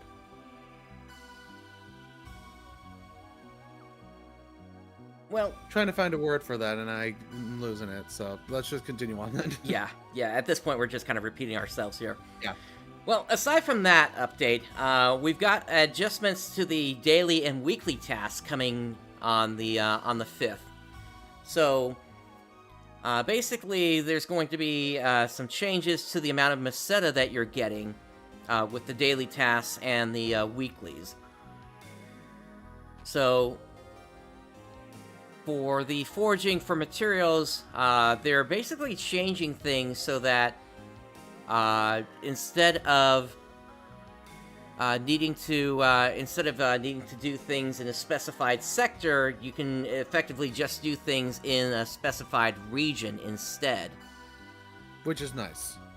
Now, the thing is that they have a little note here, which is star number 2 here, for players who have completed Chapter 5 of the main story. So, yeah, so you need to clear Chapter 5 first before that comes into play, and then that's basically when it hits. The other thing that changes here is for completing the daily tasks, you get 130,000 N meseta instead of 4,000 N meseta. And they're also taking away the photon chunk and instead giving you 5 N grinders instead. Which N grinders you can then exchange into whatever you want it to be from the item trader.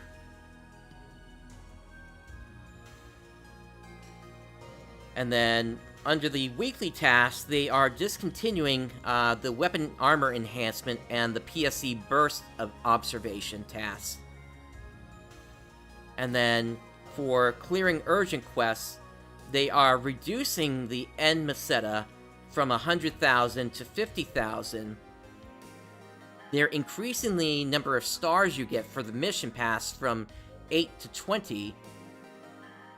They're giving you an N half-scape doll, an NX cube, and a special scratch ticket but the clear condition for this is 3 times instead of 1 time.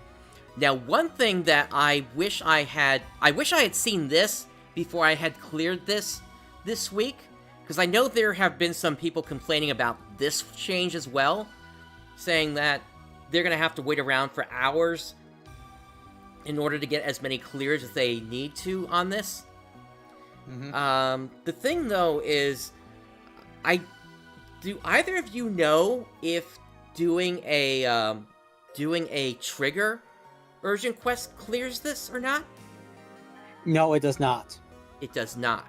I can say this categorically. I have tried. It does not. Okay. Then people have the right to be angry over this change, then. Yeah, because that's, like, 1 urgent quest is good for that, but then 3? Especially when they don't have a schedule for the urgent quest and you just need to be on when it happens. Yep. They are trying to really get people into the urgent quest because a lot of people stop running the quests once it stops being relevant to them. And this isn't a good way to fix it. What they need is a mixture of both random and scheduled again. Yeah. You know, like how base PSO2 had it. Doesn't necessarily mean that urgent quest has to be a specific one, but it just has to be, you can know that there's going to be urgent quests at such and such a time, and it'll be a randomly picked one.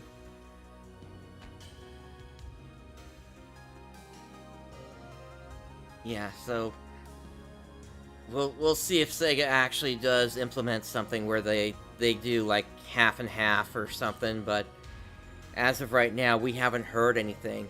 We know that at least next week that there is that schedule, but as of right now, we haven't heard anything for the week after, which is when this actually goes into effect.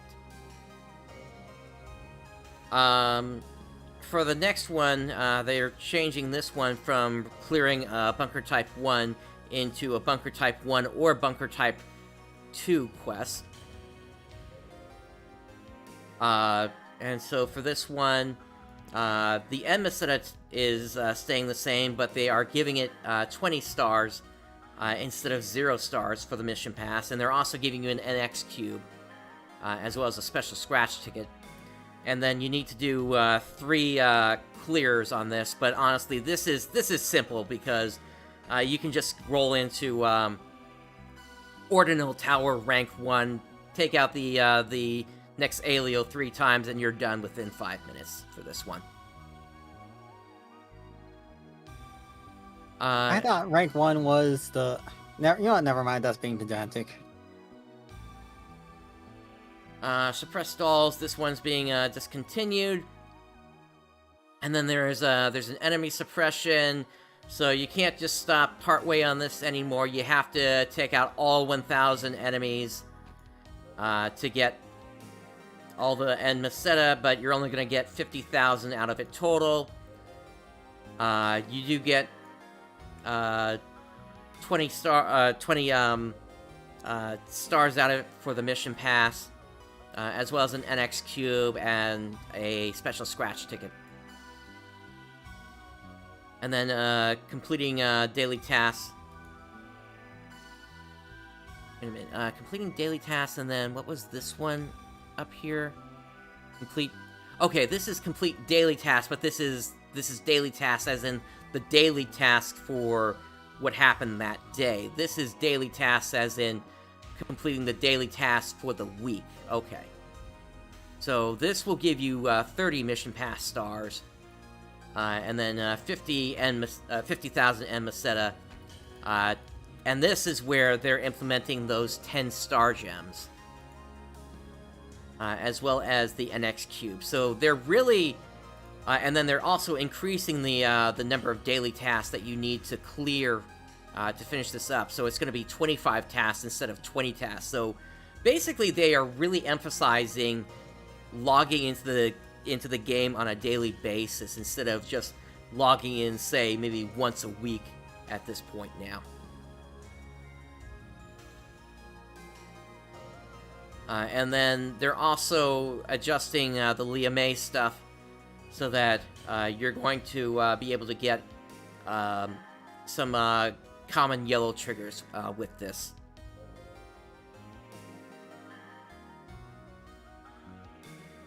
So Yeah, Sega. Go ahead.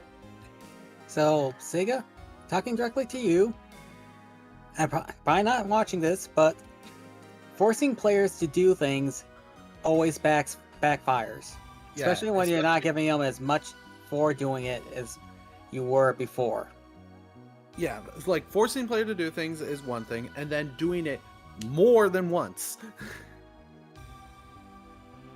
Now, I thought, though, that the amount of end meseta that you're getting per week actually is increasing, though. Is it? So, what do we get currently per week? Does anybody know off the top of their head? No.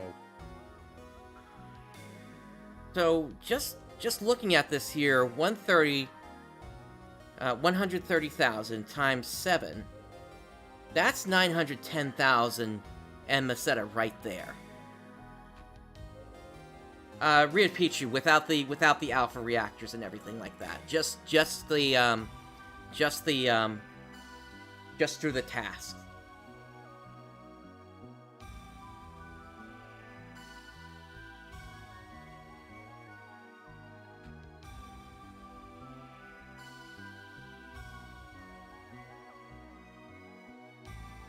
So 910,000 plus 50,000.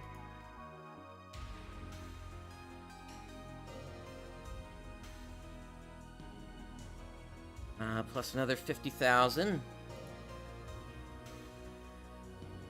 That brings us over 1 million. Plus another 50,000.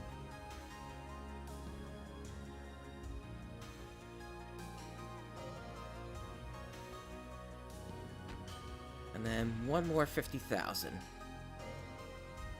So that gets you 1,110,000 and Meseta per week.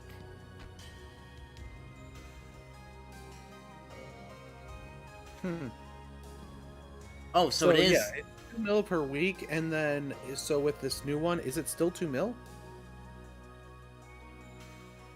So then no, then it's a downgrade then. Ooh. As I said, more work for less rewards. Yep. And I suspect they're doing this to try to fight the inflation that's occurring because of the Meseta bots. Probably. But this is injuring the players to get at the Meseta bots. This is going to drive people more into the Meseta bots. This is stupid. Yeah, because the Meseta bots are not doing it through the weekly task. That would be really weird for them to do it through the weekly task. Yeah, wait a minute, is this right? Hang on. Just...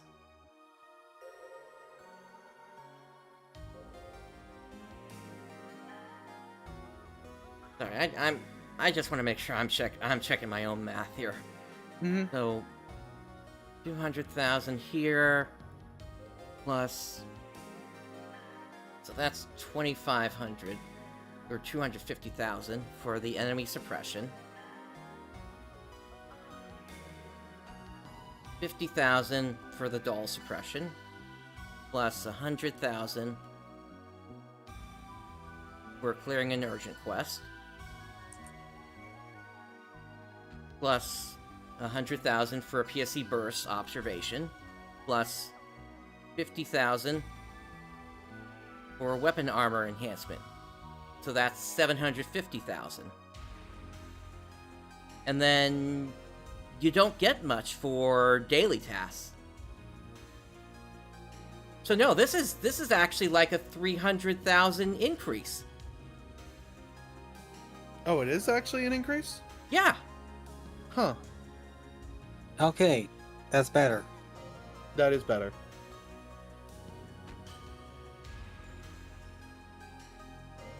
It's still more than...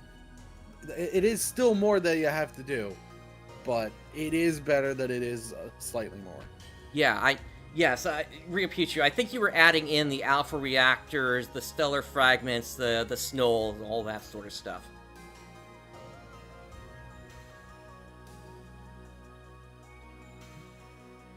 And So that's not changing here, so add that on top. So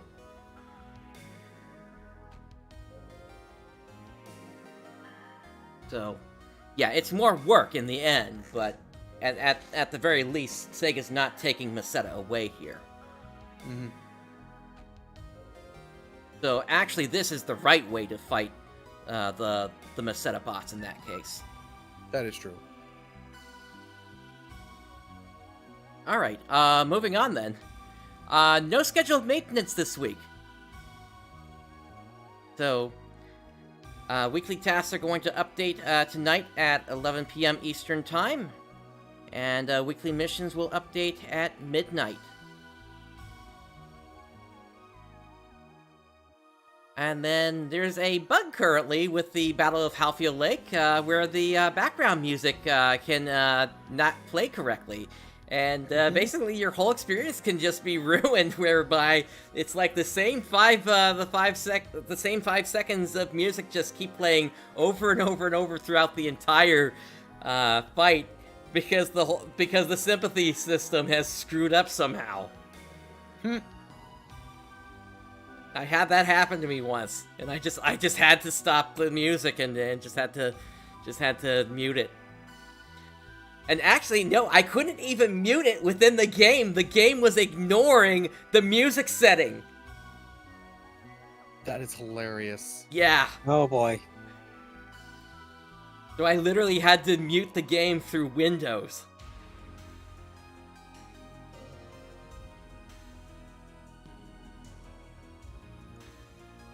Alright, and, excuse me. And then, of course, we got the new Gunblade weapon category scheduled for release in April.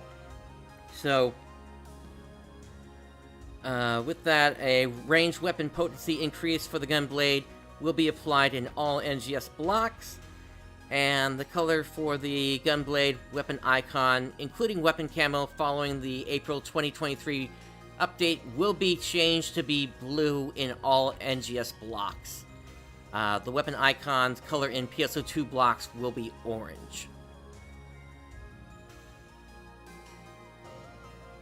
Alright, one more thing to talk about for New Genesis today, and this has the potential to do the most damage here, depending upon your view.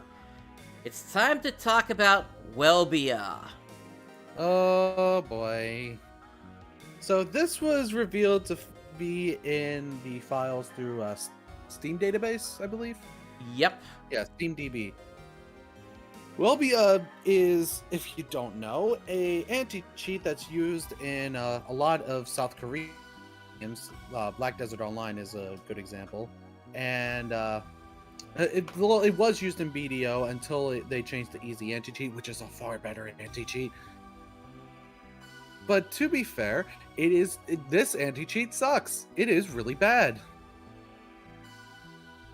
Want to go into detail?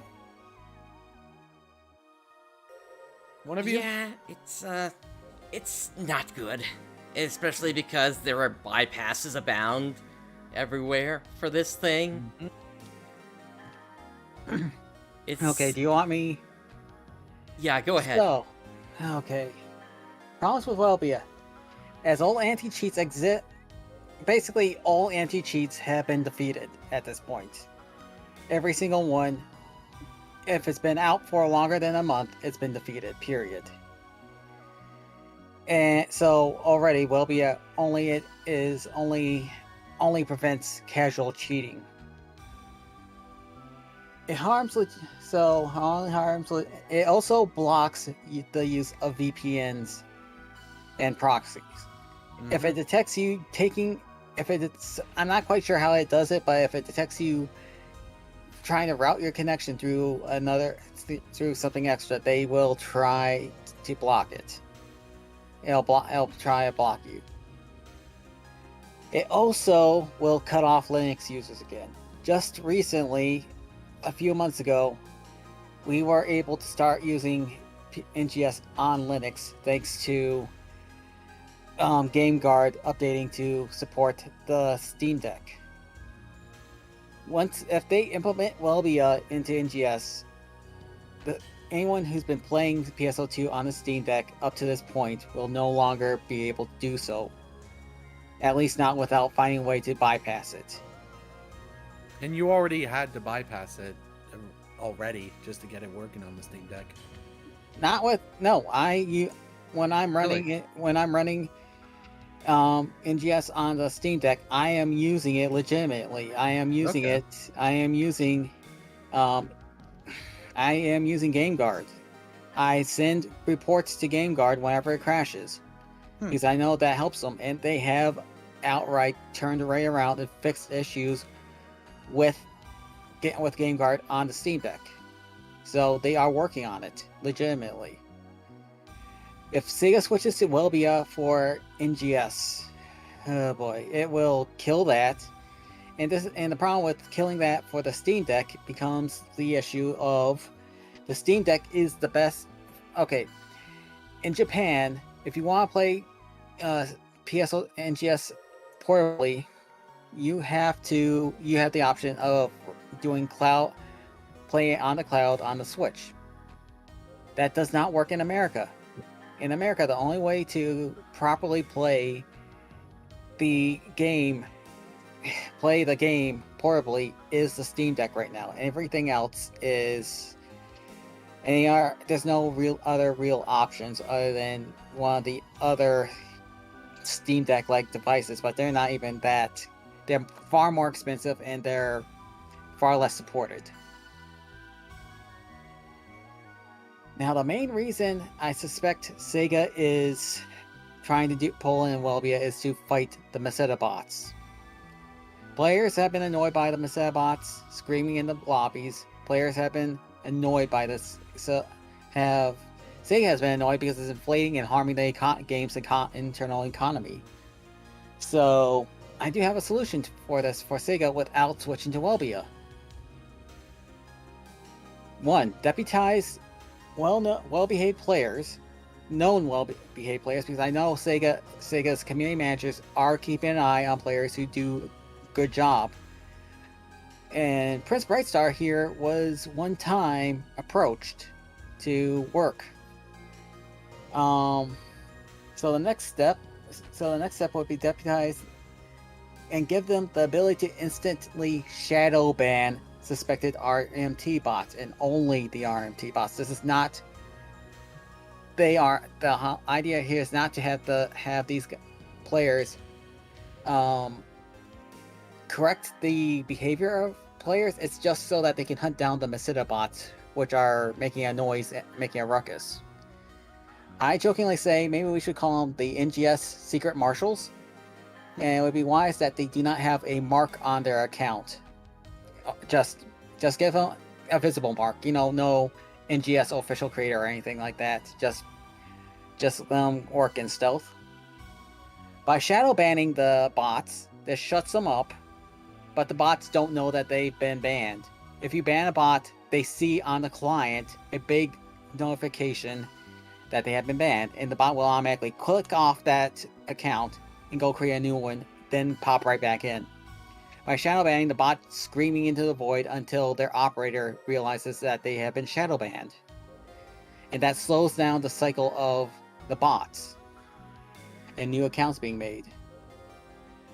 Now, there's ways to fight this on the bot side by creating a sensor, but it's one of those cases where it will just be an evolving situation where you can use the community to help fight back against these bots, because there's a lot of people in the community who absolutely hate these Meseta bots. Oh, same. I hated them all the way back in base PSO2. So, next step, it should be clear that the Secret Marshal's goal is to suppress bot activity, not regulate player behavior. A Secret Marshal should lose their status and possibly receive punishment if they knowingly shadow ban a human player. Crap. This is what happens when I read from a script. However, if a trolley player starts role-playing as an RMT bot, no loss of status or punishment should be given if the Secret Marshal accidentally shadow bans them. Instead, that player should be warned by the community managers that the shadow ban will be upheld if they are caught doing it again. And while I know plenty of players, including myself, would love to go bot hunting for free, Maybe rewarding the Secret Marshals with some SG or AC for doing a good job from time to time might be nice. That's my plan. It's certainly something, especially with, but the big thing definitely need to be wary of is the people who do have that power to shadow ban. Well, here's the thing with the shadow ban. It doesn't instantly blam the account. It doesn't delete it. It shadow bans it, and then the player can go on to the Discord or wherever service and complain about it. And as a player complains about it, that means there's a person behind it, and the community managers can then look into the account, see if that person's lying or not. And if they are lying, they just delete the account and say, get out. So yeah, it's a case of the community managers need to pick players they know are good. But at the same time, they do kind of have a list of players as well. Yeah, because I remember back in original PSO, there were people that were like that, of like people who were really well respected in the community and were kind of like community managers until they eventually just got hired by Sega to be mods. Very famous one. What was the name again? Something Ruby? Ruby Eclipse? Yeah, Ruby Eclipse. That's like the most famous one. Yeah, he So ended up something working at similar to Sega. that. Yeah, and he was the person running the Sonic account and actually breathed life into the Sonic account, but now he's at a higher position in Sega. Yeah, it's an interesting something like idea, that. Rooks. It is an interesting idea, though. Just a suggestion. Because of the potential power that comes with it, I almost wonder if maybe another idea to add on top of it would be to maybe remove the reward that you're talking about and instead maybe make it sort of like a double blind kind of thing, whereby the person has the power applied to their account whenever they make a report of RMT, but they don't know that they actually have the power to do this. That actually sounds good.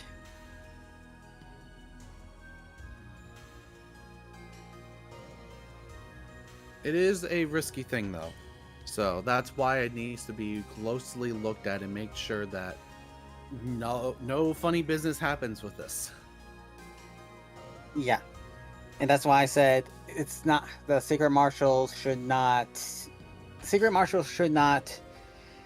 try to regulate player behavior. It should just be purely going after the bots. Right. And that's why I'm saying, you know, it's purely, it would only activate if they specifically select RMT from the list.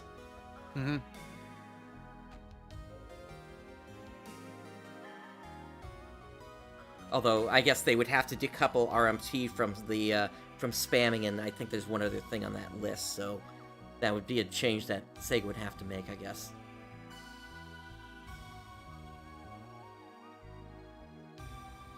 But yeah, going back to Welbia, one other thing that I do want to point out here is, as of right now, the last time they actually made an update to this branch was 11 days ago.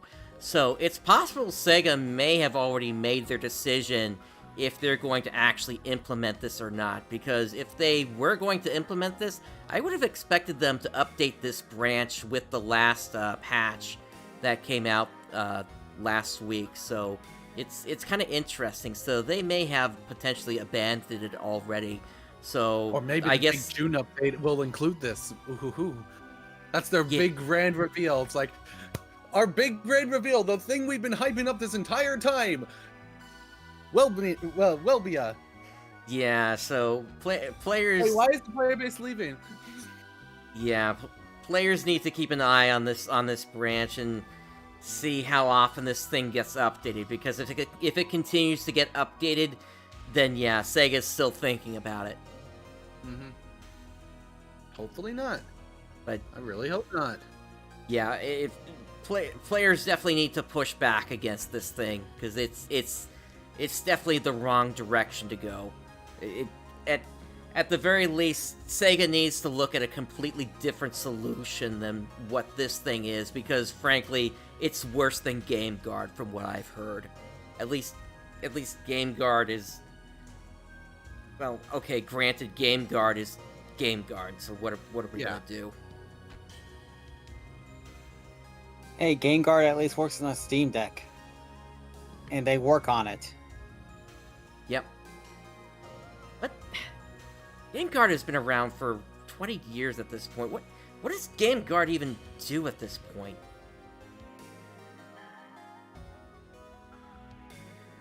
Game Guard is just there to be a nuisance to anyone who wants to play on Linux.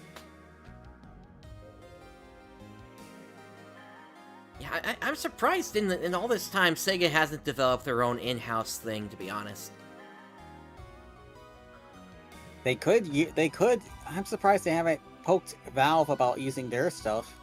Then again, I'm wondering if Sega has a issue with Valve or something, because they tend to try to, like, they don't seem to try to take full advantage of everything that Valve has. True. Although at the same time, let's keep in mind that they have to build everything, not just only for Steam, but also it would have to work for the Microsoft Store version. It would have to work also for their home version on the Japanese side, where it's not on any storefronts. It's just you download the installer and that's it.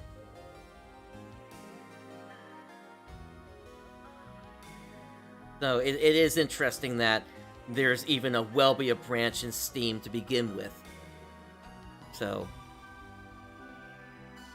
the fact that Welbia is even showing up on Steam to begin with, it makes me wonder if Welbia is already being tested locally in Japan or not.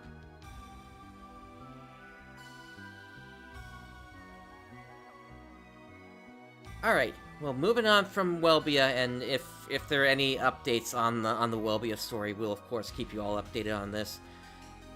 So, moving on to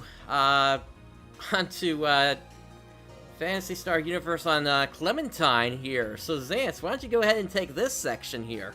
No problem. So, there have been 2 updates within March. We'll start with update 48, and that happened in March 1st, which was after the Valentine's event ended. So there was a bunch of milestone rewards that happened for 2 weeks there. So going over that. Missions. A new GAM mission was added, World of Illusion R. It's in the GAM mission corner. Otori Encampment S3 was removed. And Roar of Flames are adjusted Roar of Flames are HP in the hallway block and increased the enemy damage. So why was S3 removed on that GAM? I guess because nobody was running it? I'm not sure. I don't think that's actually a GAM there. That's an S3. Yeah. So I guess like there was like an S3 and S4 version of it, but I guess they just removed the S3, so now it's just GAM, which is 180. Yeah, I don't know. Special missions. Wicked Invasion and Converging Roads were added to the special mission counter on the 5th floor. I think I've done one of these, I believe. Big thing that they dropped. Let's see here. What is the big thing they dropped here?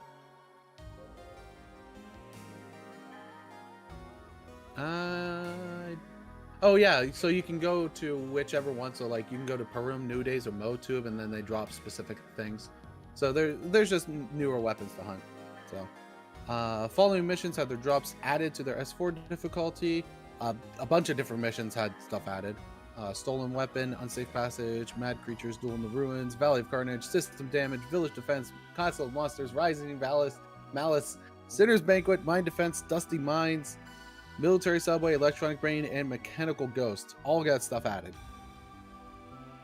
I'm not going over every single one. That's a lot. Yeah. I don't blame you. Yeah. Additionally, players will now be able to find S4 drops in S3 at half the rate. Nice.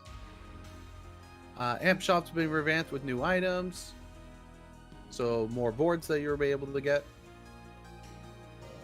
and a bunch of balance changes. The XPA Unga Dug Rega hit angle on part 1 and part 3 was reduced.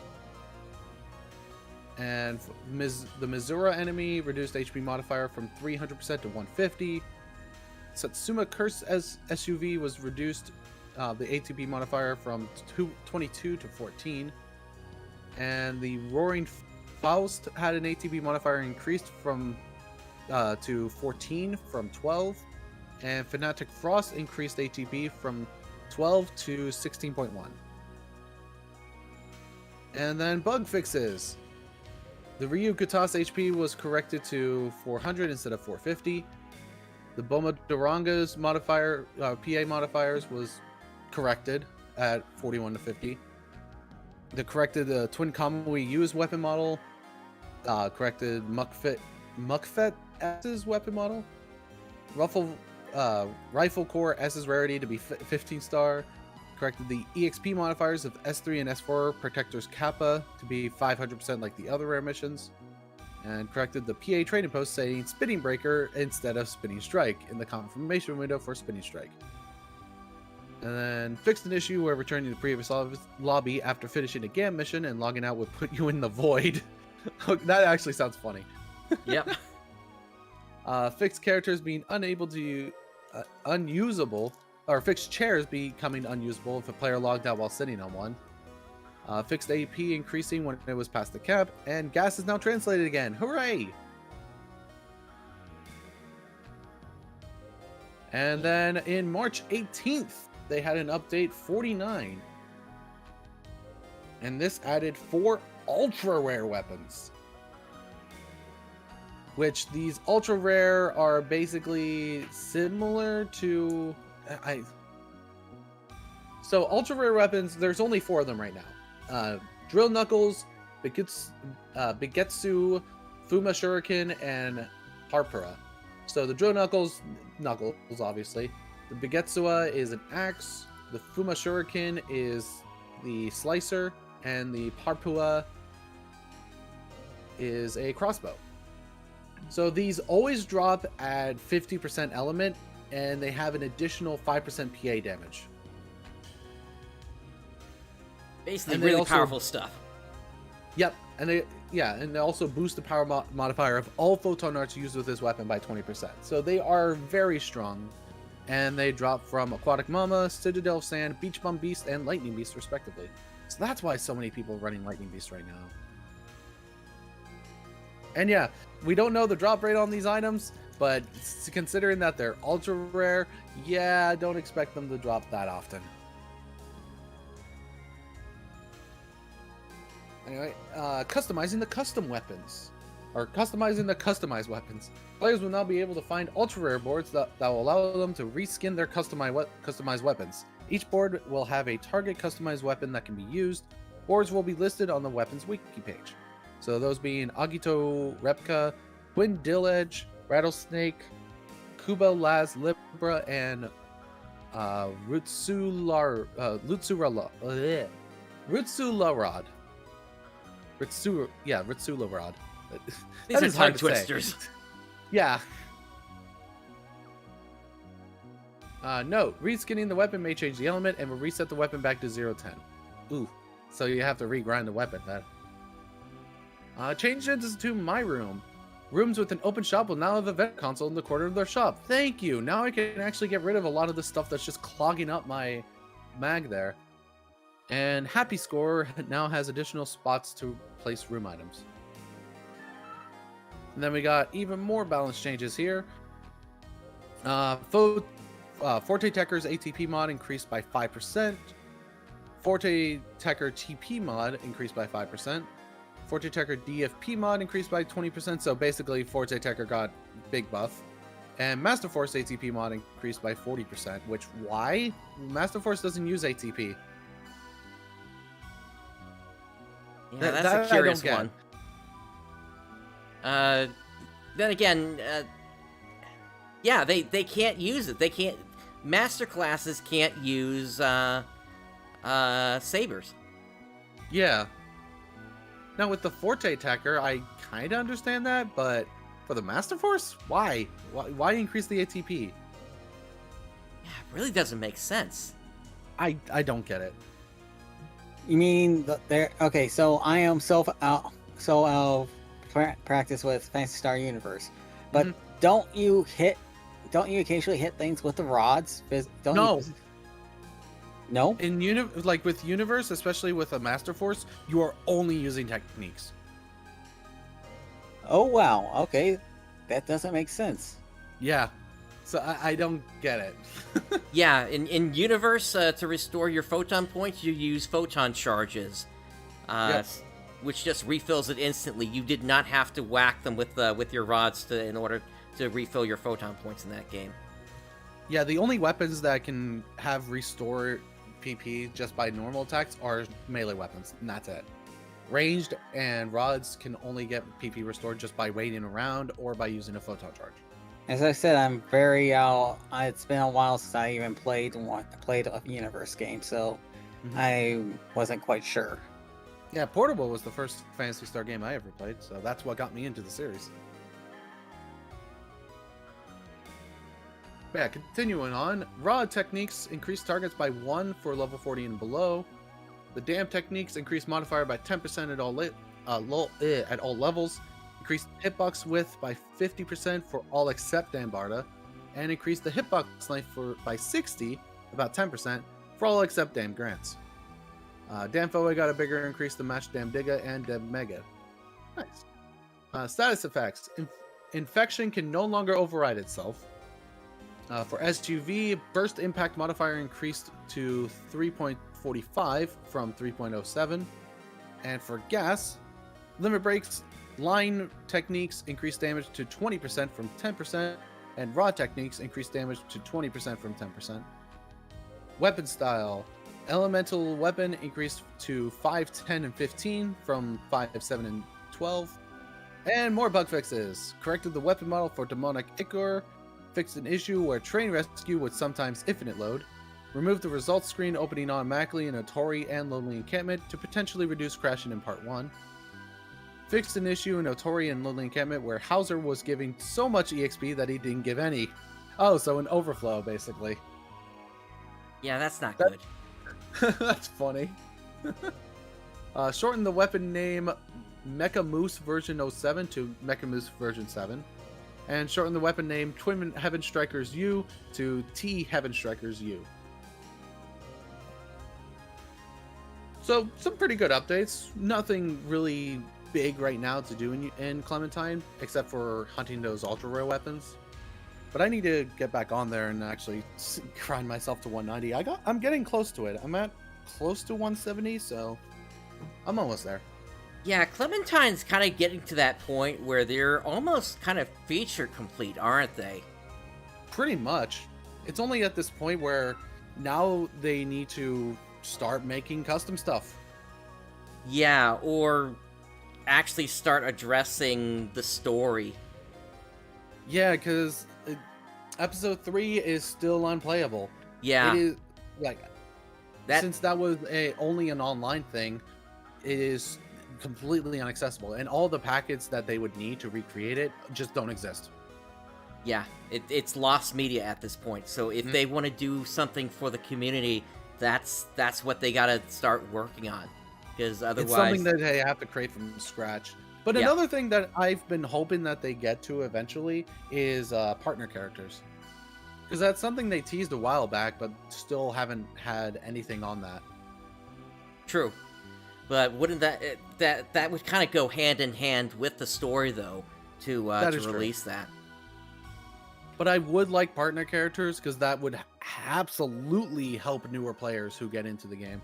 Because now they actually have some help with those earlier quests that nobody's running. Yep, I agree. All right. Moving on from Clementine, we also had a few updates from Affinia. So, Hunter Boost Road was swapped over for March with Sweep Up Operation number 1. Silent Afterimage number 2, and Lost Hell Palash for the update this time. Which, by the way, Lost Hell Palace ends with a fight against Dark Falls. So if you get the Hunter, so if you're playing Affinia and you get a big boost, especially rare drop rate boost for the HBR, do Lost Hell Palace. Try to get that red ring. Yep. And I believe with SA2 on, yeah, I believe with SA2 there's also a chance for the. I'm trying to remember. I think there's the chance for the Lame. No, that would be for episode 2. Might be a chance for the Psycho Wand. They also note that at the time of posting, players are not able to receive the Disco of Brave Man and Vaja rewards from the government quests, and they recommend waiting until a further announcement before obtaining those. Aside from that, there was also an emergency server maintenance. They found an issue with Claire's Deal number 5, where the enemy weapon hit upgrade could cause item loss under specific circumstances. This issue was introduced on February 26th when they upgraded the server with some back-end changes. Nobody actually ran into the item loss issue, but a few users did run into a different issue with the gamble that uncovered the bug while it was being investigated. And then Affinia DLL was updated to version 1465. The only notable change was the ability to set any custom resolution from the launcher when using DG Voodoo. Back in the day, the Affinia client didn't used to enumerate DirectX resolutions, which is why the custom setting was present in the launcher. The launcher only listed standard resolutions that most people would tend to use. Later on, the launcher was updated to enumerate all resolutions, including the custom ones you already created on your OS, so custom wasn't really needed anymore. DG Voodoo has the ability to create new custom resolutions, which are presented to DirectX without you having to properly create the resolution in Windows. So if you use DirectX 11 or 12 API, you'll be able to set any resolution you like using the custom setting again. Which is nice, because my roommate, who I actually started convincing to play original PSO, and he does like it, he has an ultra-wide monitor, and those custom resolutions to support ultra-wide, he loves it. And honestly, the game looks gorgeous on ultra-wide. Yep, that's for certain.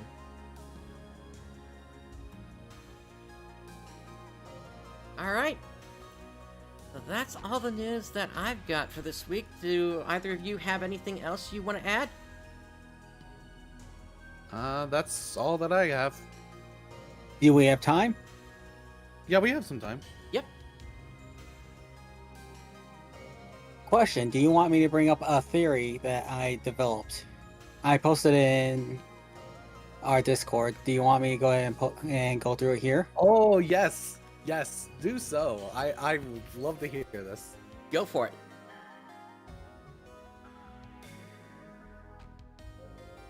Yeah, this was early in the show that I brought. I think I asked you to bring this up here. Mm-hmm. So this is a theory that PSO2 and Sonic Frontiers are connected. So, the infamous frontier symbol that appears all over the game, I suspect I know what it means. But before I can even explain that, I have to go through the original the story of base PSO2.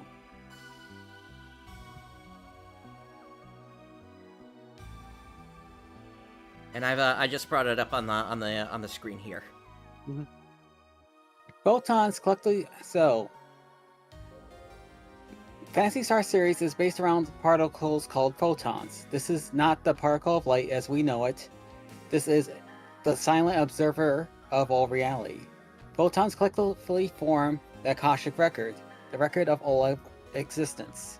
The librarian of this knowledge was the living water planet known as Xi'an.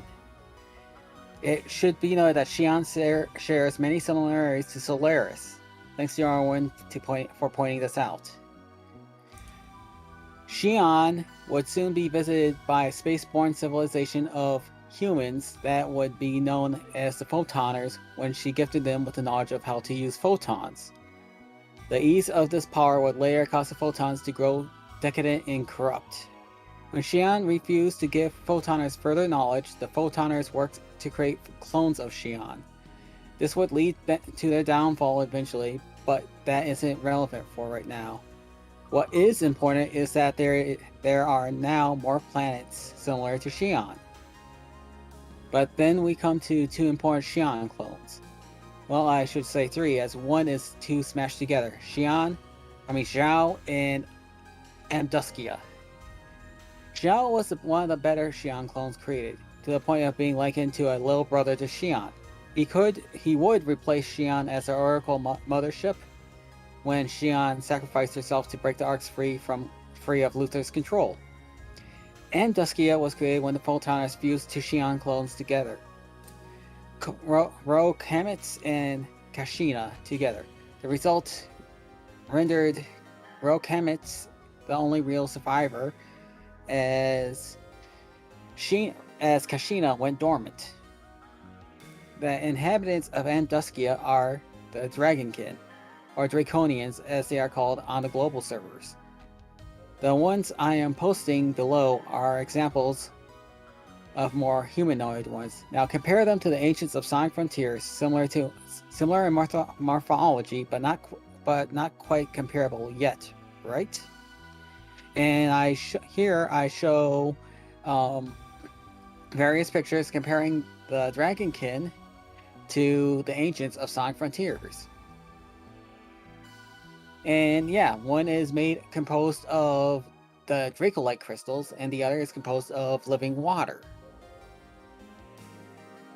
The Ancients of Sonic's world and the Draconians both share a knack for technological stone structures, and while there are style differences, they also resemble structures found throughout Alpha, and similarities on the mothership as well.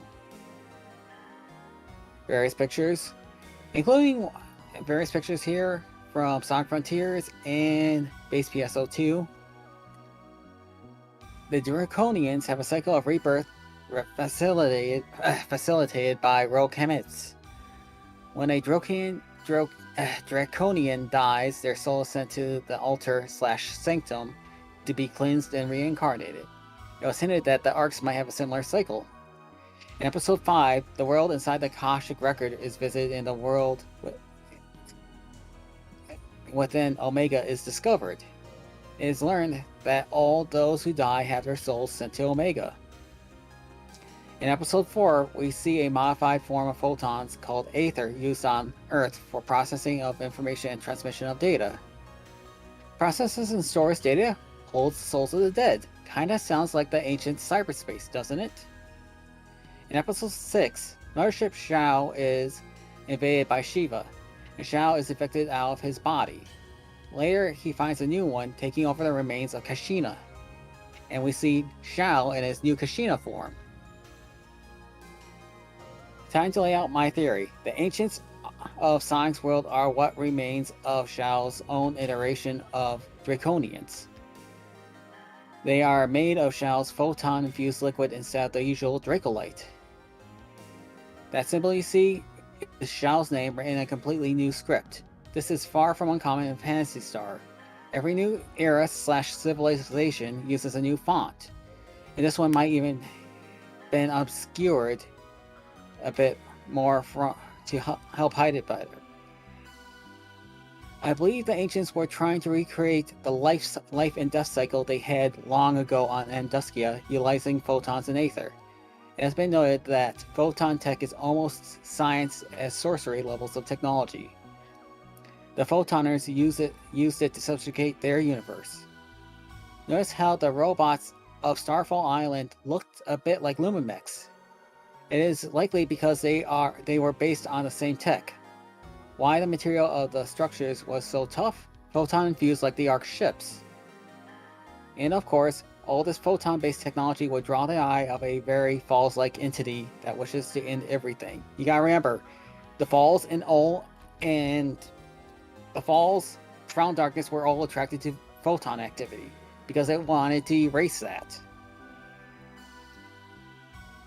There's probably more that I am forgetting right now, but I have been at this for several hours at that time. One more strange coincidence here. Zhao, I pronounce it Zhao, but in game they usually pronounce it Chao. Zhao and Chao are pronounced similarly. Chao are the mutated forms of the ancients eventually turned into. Be nice to those Chao now, Daddy Chao is watching.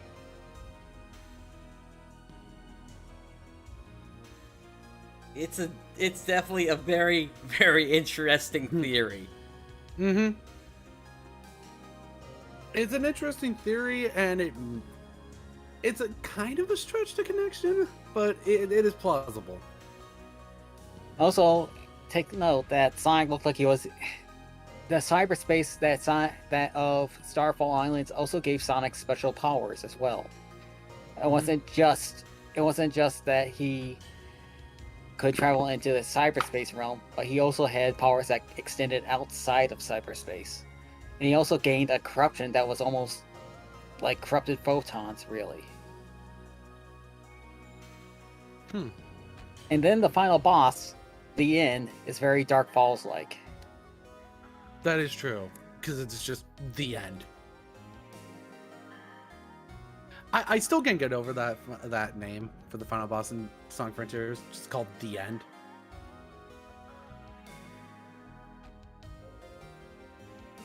Yeah, so we'll have to see if with the Ultra Evolution and with the upcoming Sonic Frontiers update, story update, if there's going to be some sort of crossover event happening or not. Mm-hmm. Because I mean, now, we've been making parallels between the games for a long time now. My theory is that the Super game is some sort of super cross, is some sort of super Sega United Universe Gambit or something like the Marvel MCU, except for video games, and Sega's using its properties for that. That would be nice. Yeah, but didn't they also announce like another game that's like that, where it's like every series that they have has been turned into girl characters or something? Well, those were kind of like avatars for those series, but they were not the series themselves interacting with each other. Right, they're like the personification of the series or something. It's sort of like the weaponoids of PSO2S in a way. Mm-hmm. Yeah, and this was also, I'm trying to remember, but it's also a game being headed up by a certain very infamous game dev. I'm trying to remember. He's the guy who likes to wear that moon mask. Also handled Nier Automata. Yes, I know exactly who you're talking about. What's his name?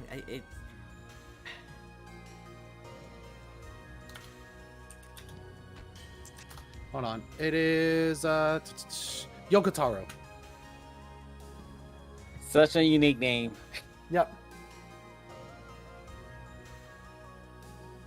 Yeah, Yoko Taro, in a lot of his interviews, he just has that moon mask thing.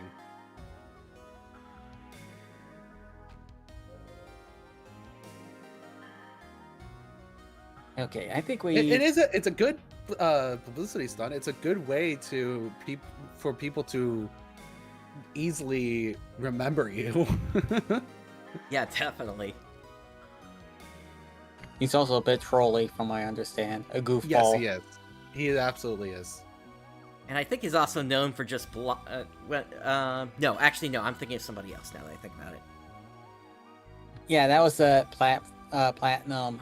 He was in charge of Platinum Games. That's the one you were thinking of.